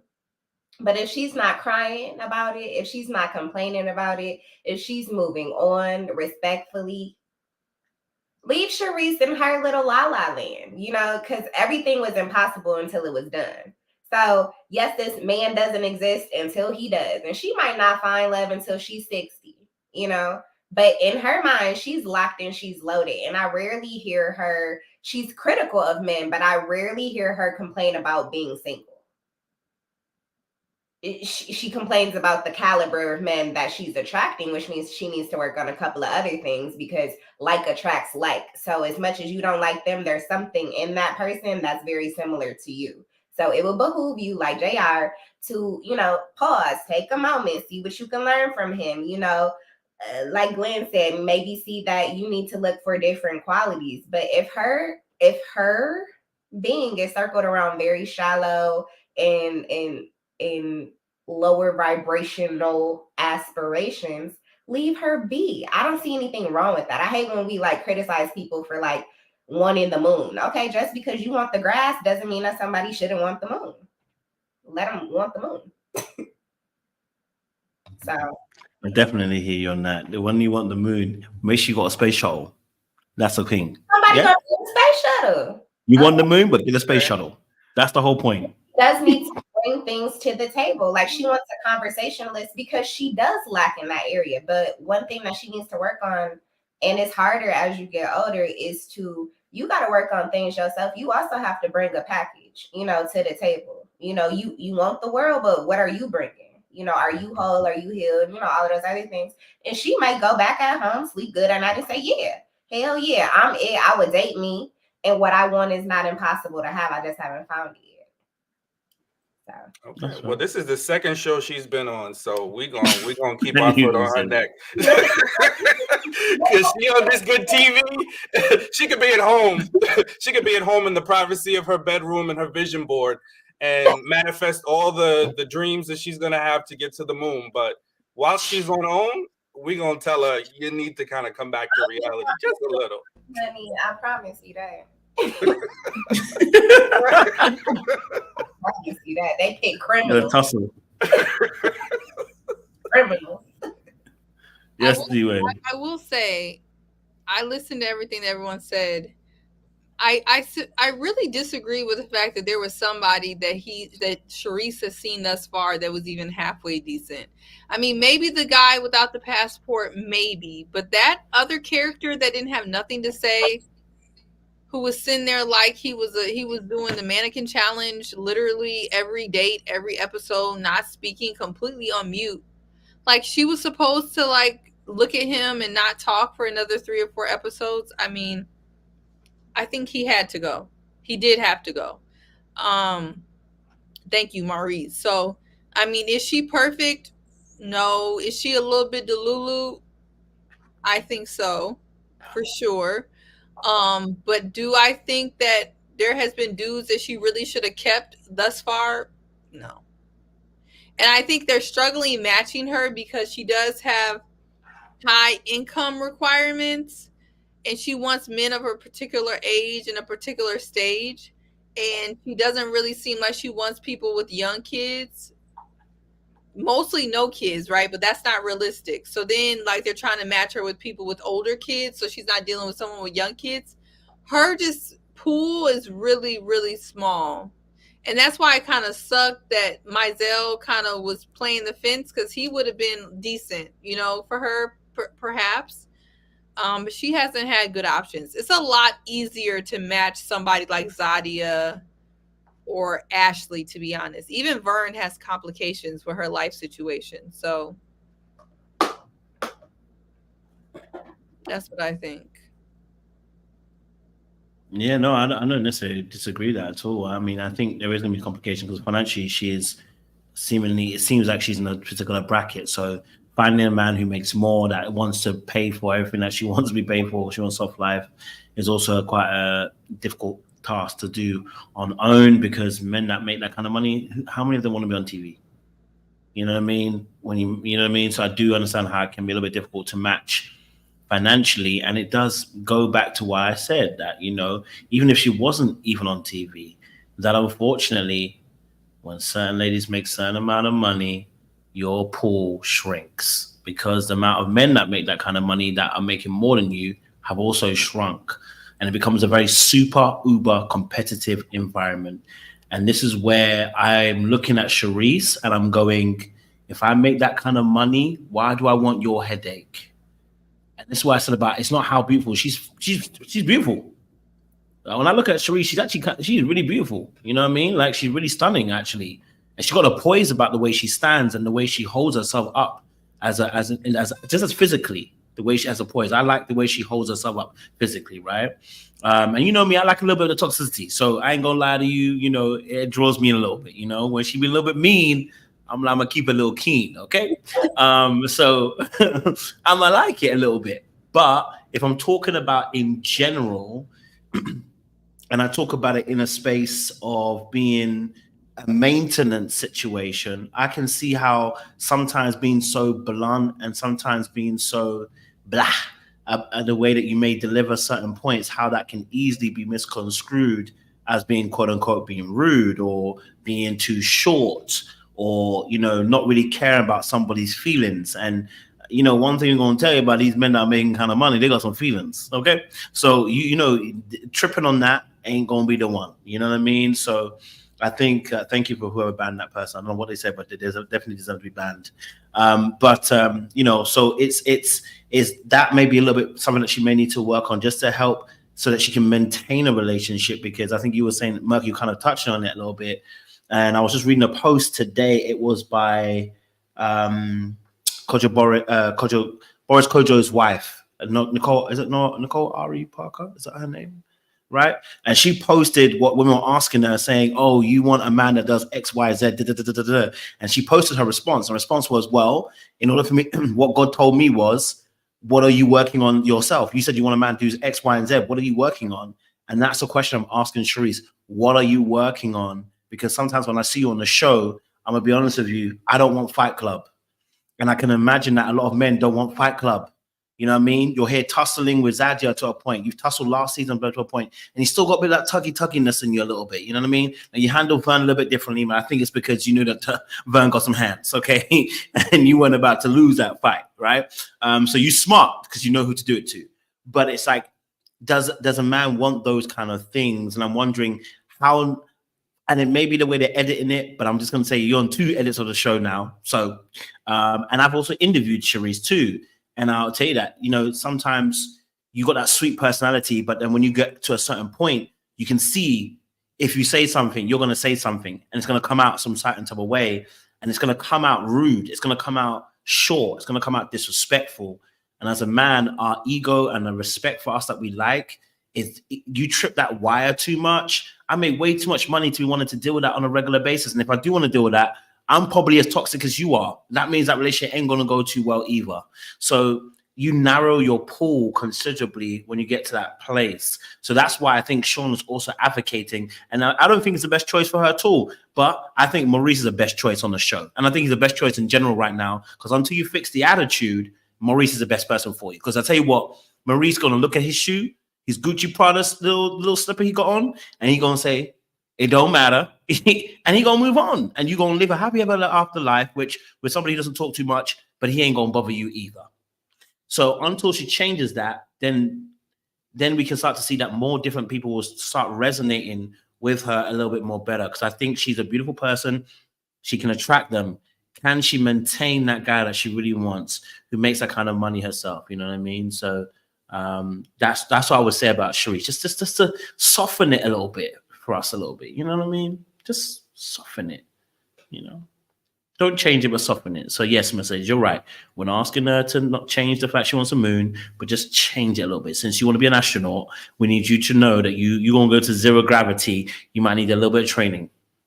Yeah, that's what we're saying. We're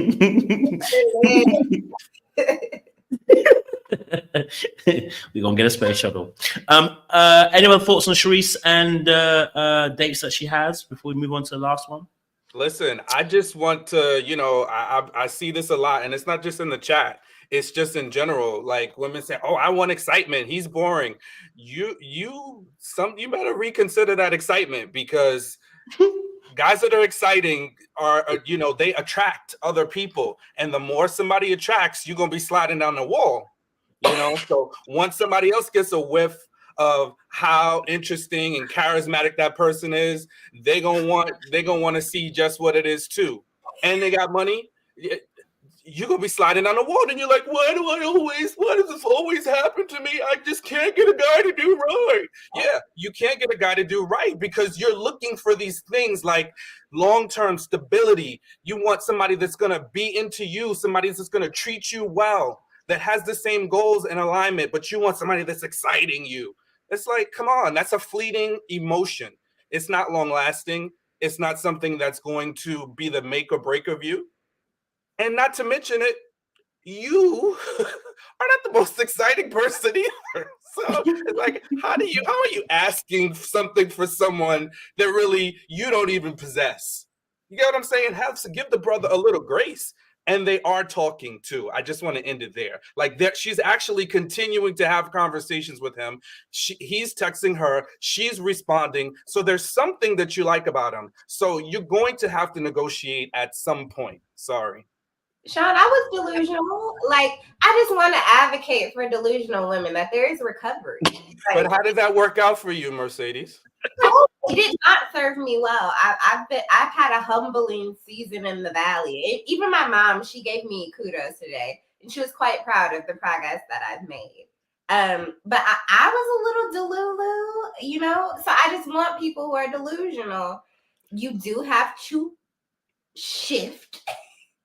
There are just some things I will never do. Okay. And I would rather drag myself on concrete with glass than to ever do certain things. But guess what? I'm okay with that. But y'all want people to bend? I'm just not trying to break. I don't think she should break. I think she should bend. To her, think about how going to a low quality restaurant could break a Sharice.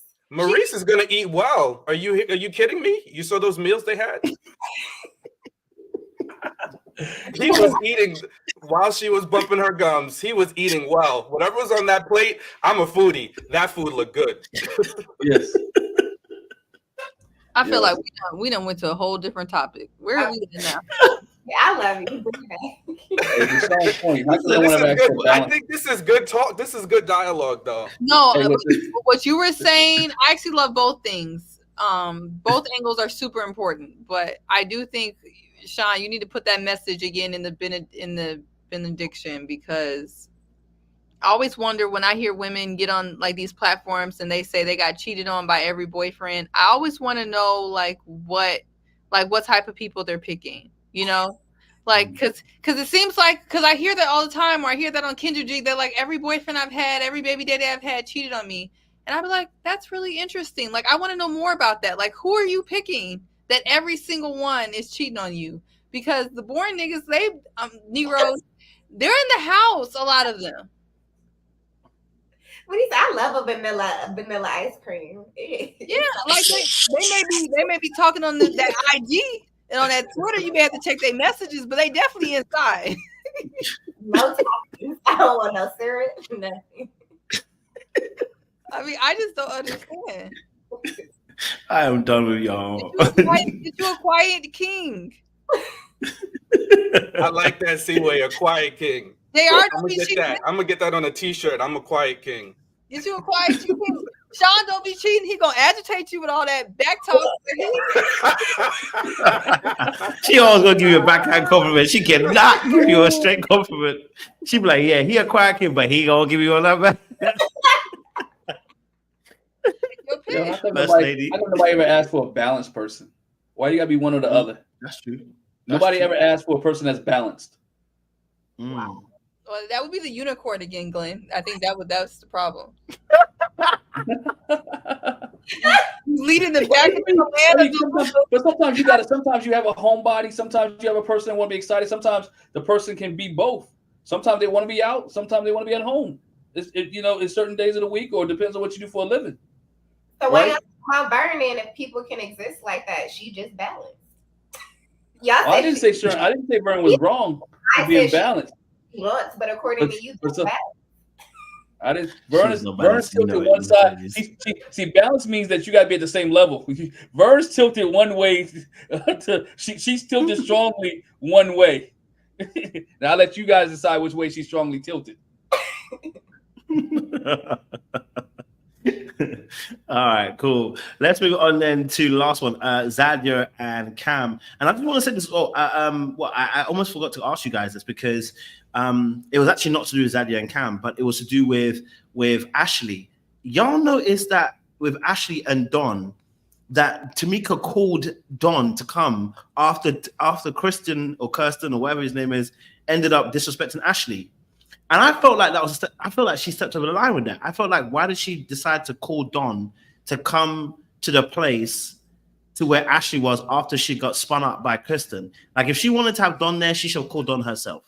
But for her to call Don, and then Don's thinking that, she called me to the rescue. She ain't called you to the rescue, bro. Like, for her to call you, I personally didn't like that. I thought to myself, like, Tamika, I need you to work your string magic behind the scenes, not get involved literally and calling someone to come in and be involved in the situation in that respect. And I say that because it would have been interesting to see what Ashley would have done. Would she have naturally called Don? I'm gonna tell you this now. She wouldn't have. Okay, she would have called him.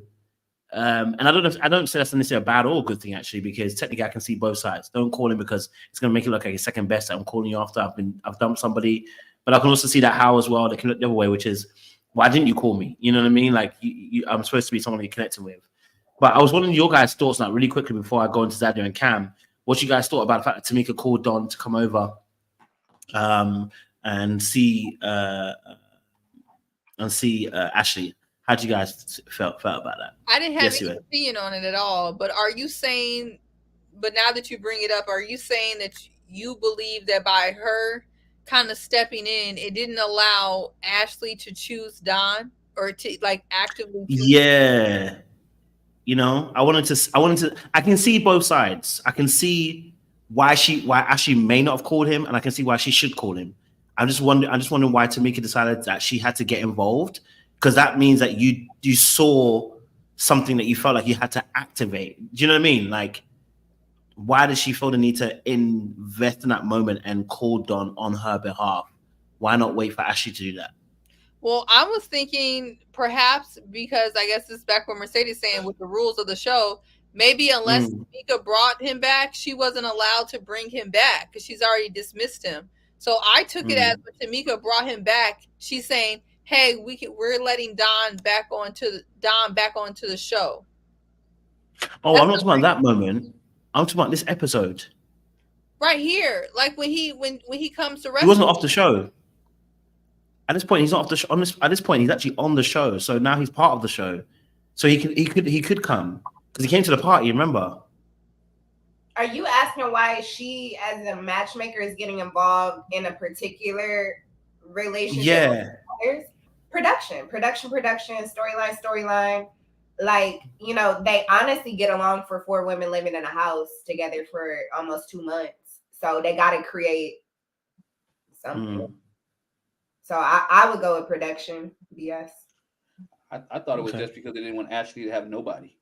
Because if you don't bring anybody back, she has no That, key. I thought that. And that's what I was thinking. Like, okay, let me see if I can get on speed dial. I would agree with you though. It should have been more organic. If she really liked Don, and if she had nobody, I would love them to see her call Don back or text Don and say, you know what, can we try to reconcile here?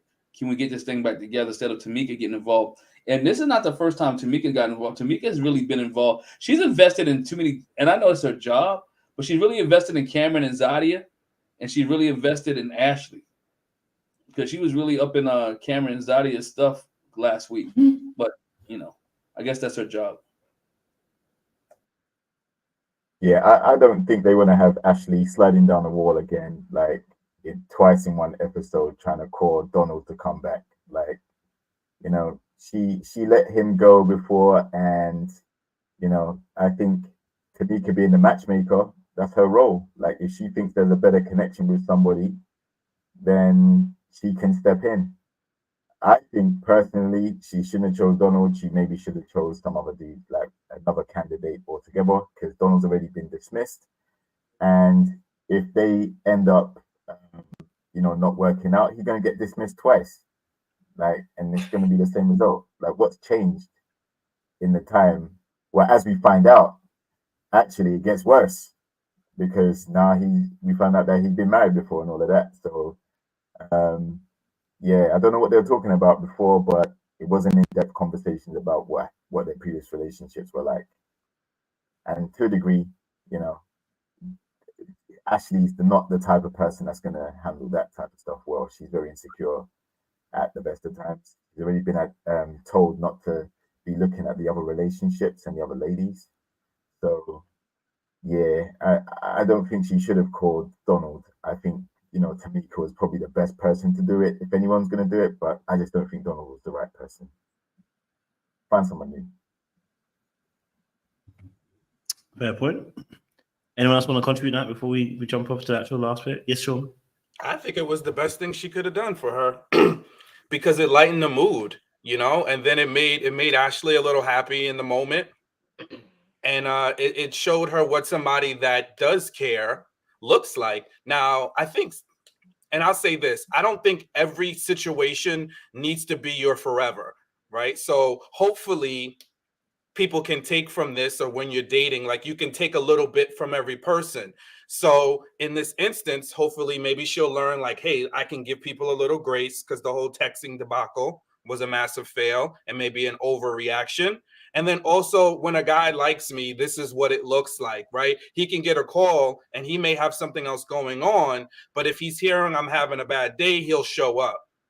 So I think that was nice for her in that moment. I hope she doesn't over invest herself in it, but it was a nice gesture and something to lighten the moment after she had this other guy kind of just be, just not show her any care. Okay, but then she has all of that deflated as soon as they sit down and they start playing that little game at his house, and he reveals that he's been married before. Now she's dumps again. Like, so I don't think it was a good idea.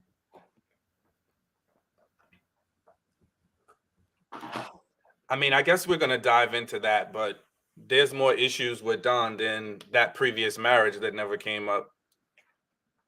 Oh yeah, he said he's never been in a healthy relationship before, so that's gonna send her crazy too. Well, they're birds of a feather because neither is she. Oh, yeah, exactly. Well, let's talk about it now quickly before we get to Zadia and Cam. What's your thoughts on the Don situation at the very end when Don said obviously he released information about he's married and he was previously married. Sorry. What's your thoughts around that situation? You know what I mean? Like, how did you read that interaction at the dinner table with Ashley and Don and him saying, hey, did I tell you I was married before?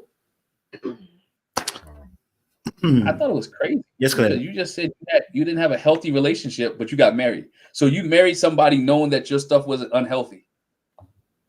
Like, you didn't know it was unhealthy before you said I do? And so you thought I do was going to fix what you was already in. And like, it was crazy for him. Like, I don't know if they took the clips and put it in different orders, whatever case may be, But dudes said, I never had a healthy relationship, and they seem like they're getting worse, or they got worse. So that means you married somebody knowing that your stuff wasn't healthy. Like, and you thought that was gonna last? Like, come on, man. And all the conversations you and this girl that had, all the texting back and forth. Again, I think somebody put in the chat, Ashley's not asking the right questions. If I'm on a dating show with somebody, isn't that one of the question? Do you want kids? I think she asked me before, do you want kids? What do you do for a living? Hey, by the way, have you ever been married? Have you ever been engaged? Have you ever been close to being married? Those are the type of questions you ask people in this day and age so you can get an answer. You don't find that out. So I think they said they're 2 months in. They're 2 months into this, or a month and a half into this, and now you just find out this dude is married. So what are y'all texting about? What are you talking about if he's talking to you every day? What kind of conversations you having? These are not deep conversations if you never knew he was married. And for Don not to bring it up, what else you hiding? That's all. Not much.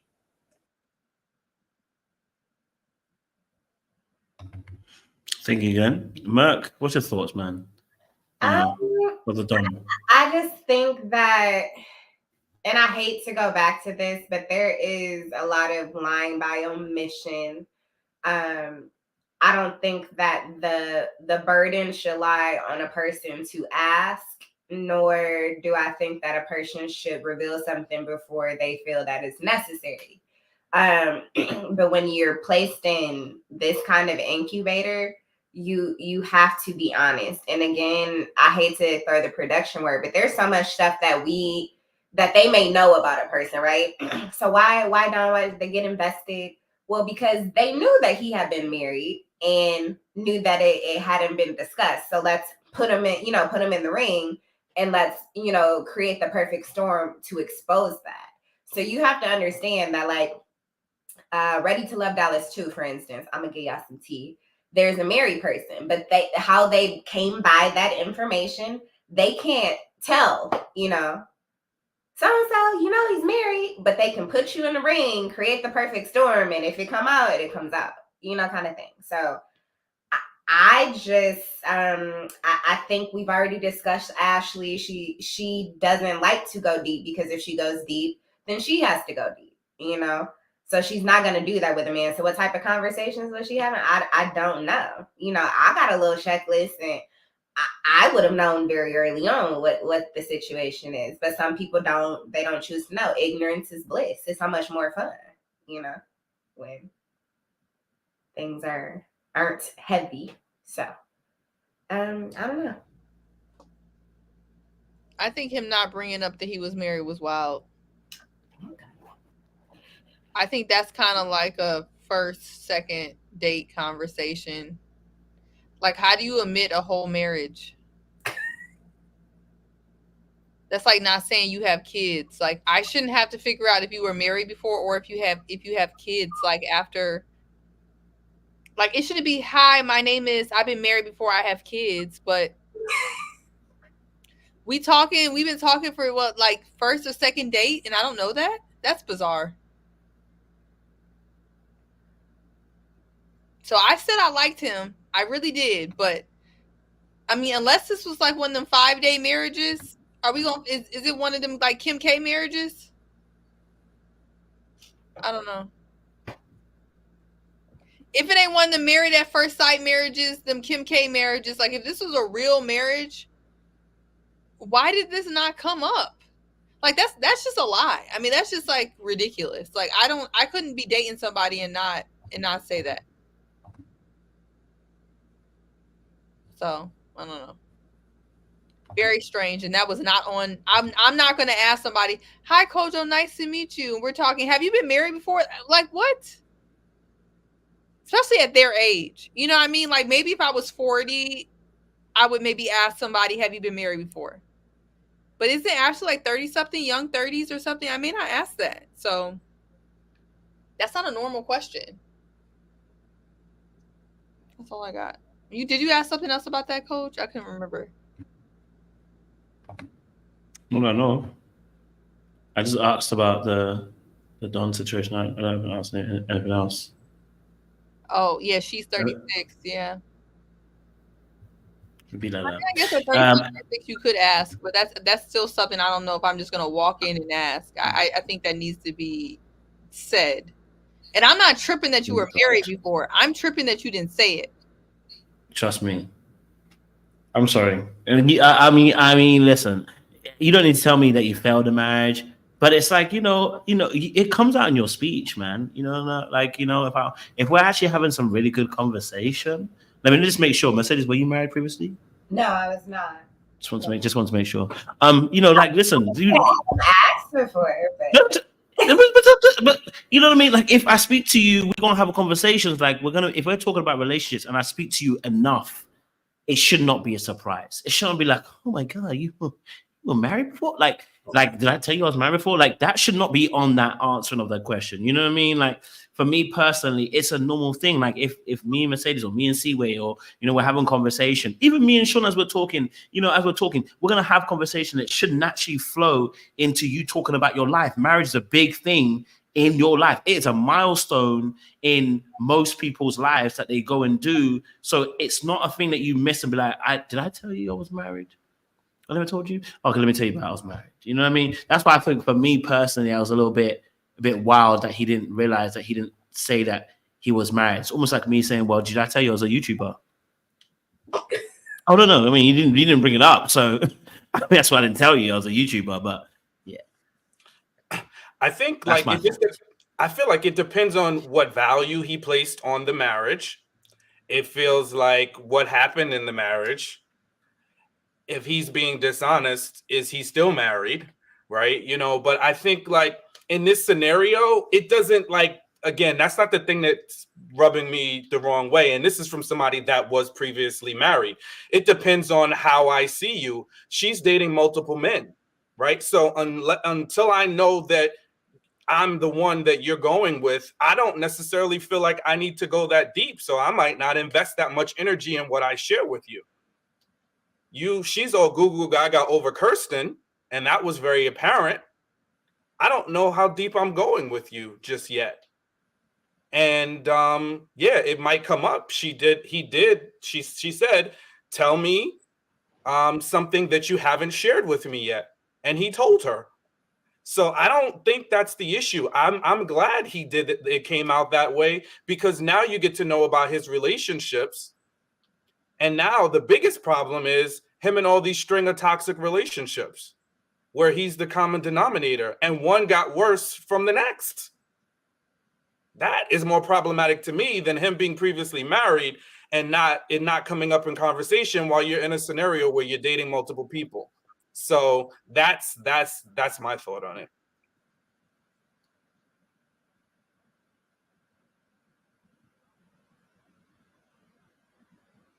Everybody got secrets. Not necessarily that everyone got secrets. Everybody got secrets. Just a lifelong commitment I signed up for. Nothing heavy. Nothing major. Biggie.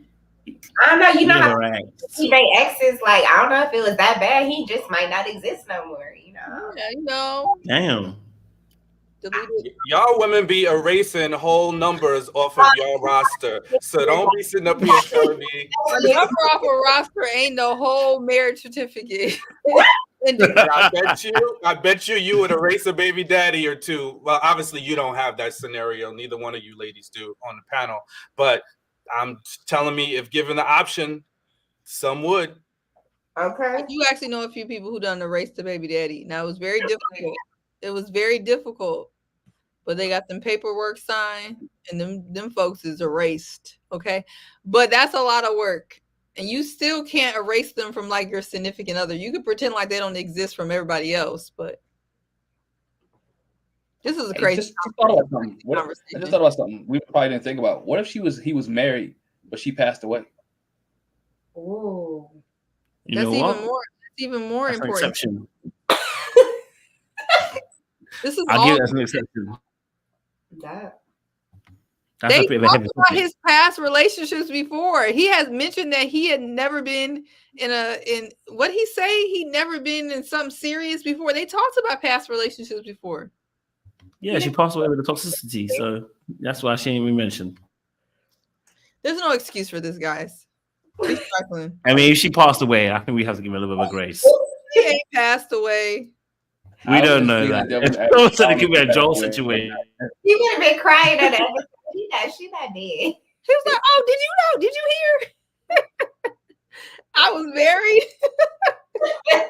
What the hell is wrong? Did I tell you I was married? Did I? Wait. Wait, did I mention Did I? that I was married? Married? That I No. went down the aisle? He's goes- wild for that. He's wild for that. He probably cutting the alimony check too. He probably mad. He don't look like he cutting no alimony check now, Mercedes. Who said it's for her? It's for him. Maybe child support. But a dog that they share. Exactly. That's a complete fool. He a complete fool for that. Don, I get it. Don was scared, they said. All right, cool. Let's go on to Zadia and Cam. It's the last one of the night, so we'll be done soon. So next 15 minutes, we're done. But Zadia and Cam, want to get your thoughts on that. She didn't want to move necessarily to NOLA. Absolutely. They've been discussing their relationship, and one of the things that's been difficult is time. And obviously he was late to the birthday, but he communicated that. He let her know. Because he took a few extra shifts at the pharmacy. He had to make that guap, the money. Okay, so, he decided he was going to leave that alone, Sean. Leave it alone. And then he decided he's going to take some extra time at work, okay? Y'all need to leave it alone. You know what I meant, okay? All right? You know what I meant. And Pause. it needed a pause. I'm so sorry, guys. It did need a pause. When I said it, I should have paused it. I apologize. But it seems that time is against them. So love to hear your thoughts on Zadia and Cam. What you guys thought about their situation currently as well. Is this production doing the most with this time thing? This feels like a reoccurring, it feels like something on the vision board that says Cam doesn't have time. In every episode, we need to plug something into the vision board about Cam not having time. It feels very forced. It feels forced. I'll let y'all go, but that's kind of where my original thoughts are. Appreciate it, Siwe. Glenn, what's your thoughts? No, I'm just thinking, based on his job, I knew some people who are pharmacists, and they do work a lot. Depends on where he works at. We just know he's a pharmacist. We don't know if he's a pharmacist at CVS or he's a pharmacist actually at a legitimate hospital. So, but I do know pharmacists do have long hours. So, and then plus the other hobbies that he had. Remember, he said he was a photographer. He did other things. So he is kind of a busy person. But again, I've always been told you make time for what you want to make time for. And so if you really like her and you really want to be with her, you make time for her and you adjust your schedule as such, or you plan ahead and figure y'all schedule time for each other. Okay, I know you're busy, but okay, I got 2 hours this time. I got 3 hours this time. So let's meet up. You ain't too busy. You're on a reality TV show, but I'm just saying.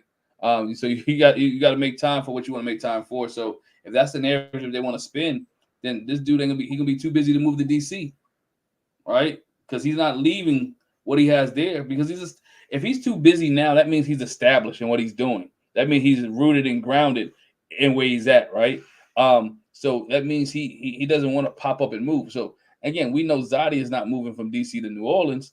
So he might. The narrative is that he is busy, and I do believe he's busy. But again, you make time for what you want to make time for. And so if he likes her, he want to be like that, he'll make time for her.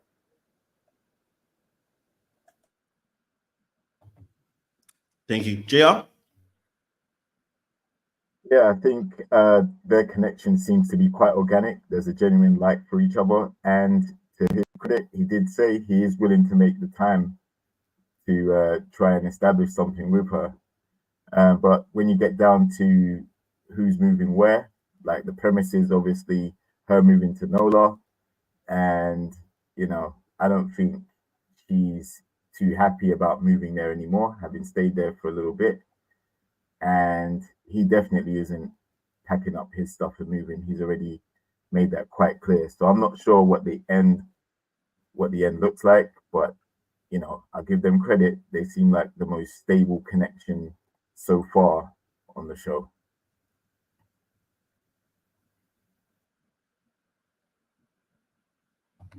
Sean? Yeah, I think he does like her. But I think she's starting to push her boundaries with him a little too much, because and I think like women who understand men will start to hear it just the same way as you could tell that Kirsten was starting to, there was some things that he was not liking about Ashley when he asked her those questions about her nails and she just continued to steamroll forward. That he's telling you, I'm busy and I don't know that Zadia is going to be able to handle it. And I mean, she was like nice nasty when he finally made it to the party, but then she was like, he's not getting, he didn't communicate to me so he can get cut. But didn't he tell you he had to work? I thought that was part of the conversation. I thought that he had told her he had to work. And then with that, kind of lukewarm introduction and did you just come here to eat? I think those things start to wear on him. And then he's telling her, listen, I'm busy. I've explained that I have goals. There's things that I want to do. I don't see this lasting long because she's going to continue to get frustrated. And Camille told her he's not going to have time for you. She needs to listen to her friend or either adjust what she's looking for him to do, because continue to drive forward and expecting him to do something different when he's made it very clear that this is who he is and this is in the place that he is in his life. Again, you got to pick and choose what you want.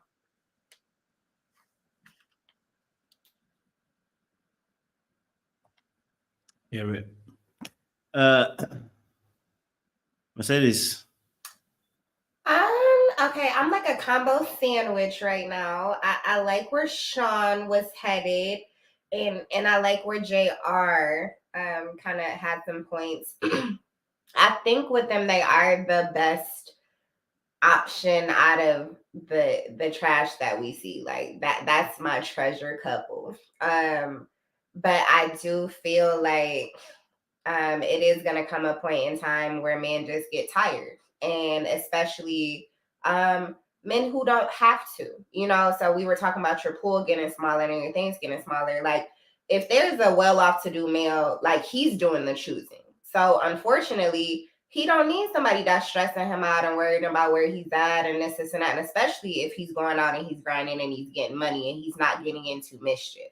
So for me, I love a busy man. I don't need somebody that's underneath me. I would rather, see you a couple days out the week. That's how I'm gonna fly for the rest of my life. Like I need a couple days just to whoop wop. So I hope that Zadia can respect that this is what she says that she wants. A hardworking man who's able to provide and take care of her in a certain way. Well, he's gonna have limited time. A busy man is out there creating this, so-called thing that you want. So I hope that she can see that he's busy doing real stuff. Now, if his busy is fake busy, then she has every right to push her boundary, because you're playing in my face now, and you do make time for the things that you want. But she saw that as, oh, he's reminding me that he's carving out time. So which one is it? Are you mad that he says, hey, I'm carving out time, or like the fact that you got the time? So I think it's like he damned if we do and he damned if we don't. And if you keep giving a man two shitty options, he's gonna leave, because it's like he can't win with you. But she want him fine, she want him paid, she want him this, she want him that. Like that's a busy man. You want him built, he's gonna be in the gym about 3-4 hours a day. That's 3-4 hours he not spending with you. You want him paid, he's spending at least 8 hours a day at work. That's 8 hours that he's not spending with you. So we already up to 10 out of the 24 hours he's not spending with you. You gonna go nuts or are you gonna go get a hobby? So I feel like she needs to go find a hobby and take your busy man. Like he gonna retire eventually. I'm with you on that. I'm not even mad at it, to be honest. And I think with Zadia and Cam, you know, one of the difficult things is finding, first of all, as a man, finding balance when you are trying to be successful and trying to achieve your success, balance of time versus you working.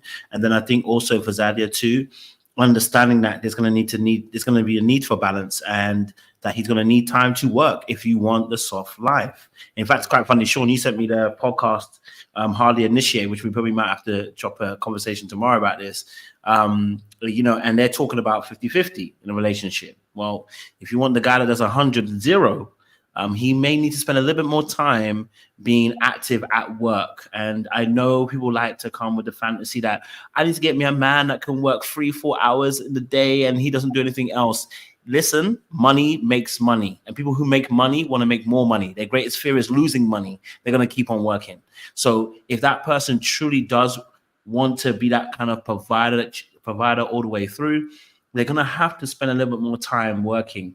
Now, they need to find a good balance. And I think I said this on my own previous video where I said they need to find protected time. What that means is you choose time that you're protecting, and you say, this is the time that we allot to quality time between me and you. And I don't break it because I'm focused on making sure that we bring quality to our relationship. And I put that time and I treasure that time with you. You know what I mean? So that it doesn't become one-sided and then it becomes all about the business, because you can't run a relationship like that. If that's the case, you don't need to be in a relationship. You need to focus on just your business, right? So that's also a very important thing as well. There needs to be a balance on both sides. It can't just be one person. So I did understand where Zadia was coming from, but I also understood where he's coming from too.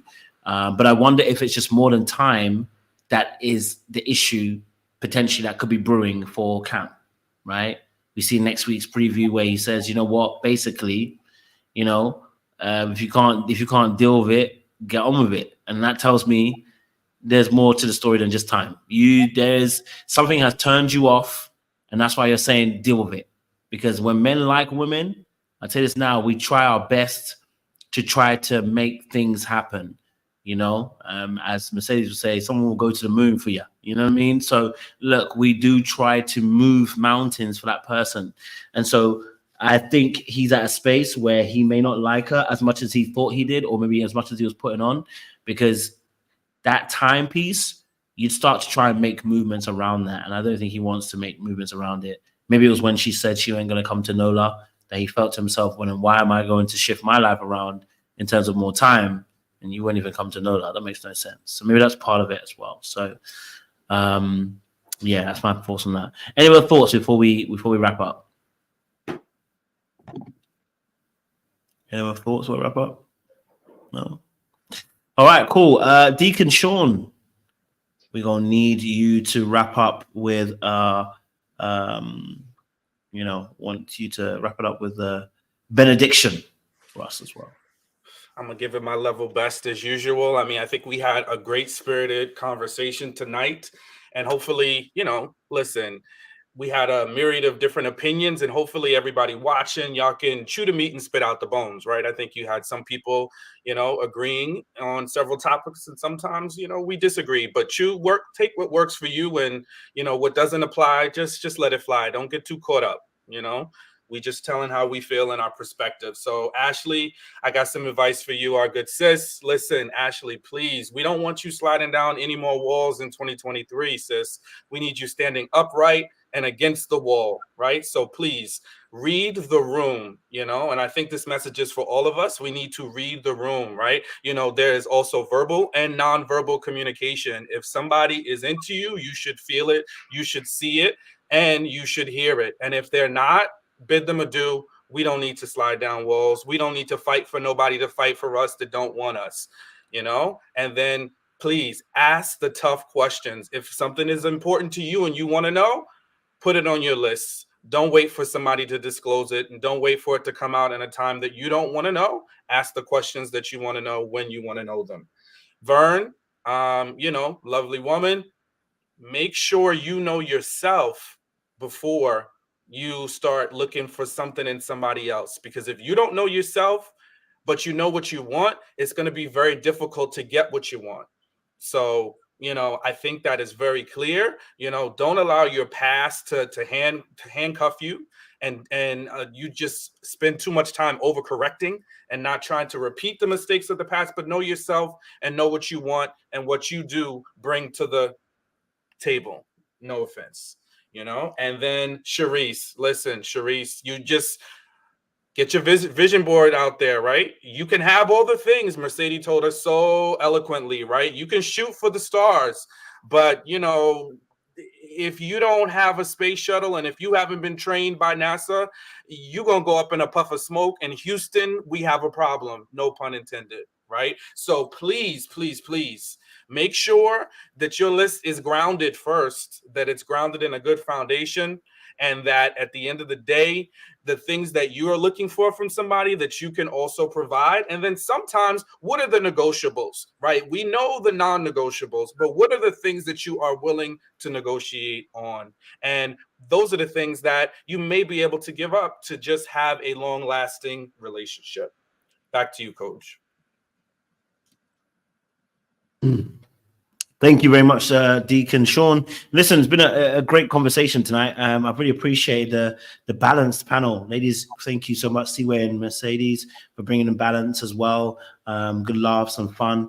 And for the fellas as well, JR, Glenn, and Sean, thank you as well for bringing such great conversation to the table as well. It's been good fun. I've actually enjoyed the last 2 hours discussing the show as well. So many more panels to come in the coming weeks and stuff. So but yeah, audience members, thank you so much. If you haven't done so already, make sure you like, you share, you subscribe, you click on that bell button for notification of the uploads, and we will see you again very, very soon for another panel. Much appreciation. Hey, listen, don't be sliding down no walls in 2023. We weren't climbing them, okay? We weren't breaking them, and we ain't sliding down them this year, okay? All right, we ain't gonna do it, okay? All right, in 2024, we ain't building walls either, okay? So listen, that's it. You know, we've been doing some good work over the past few years, and I don't want to see y'all slide down the walls as well. But let me just love my little video for you guys. This is a representation of slide down the wall. This is what it feels like. It's here. It's a good old pep talk. Ashley, good old pep talk. We love it. Appreciate you guys. Still up, still later. We'll see you again very, very soon. Much appreciation.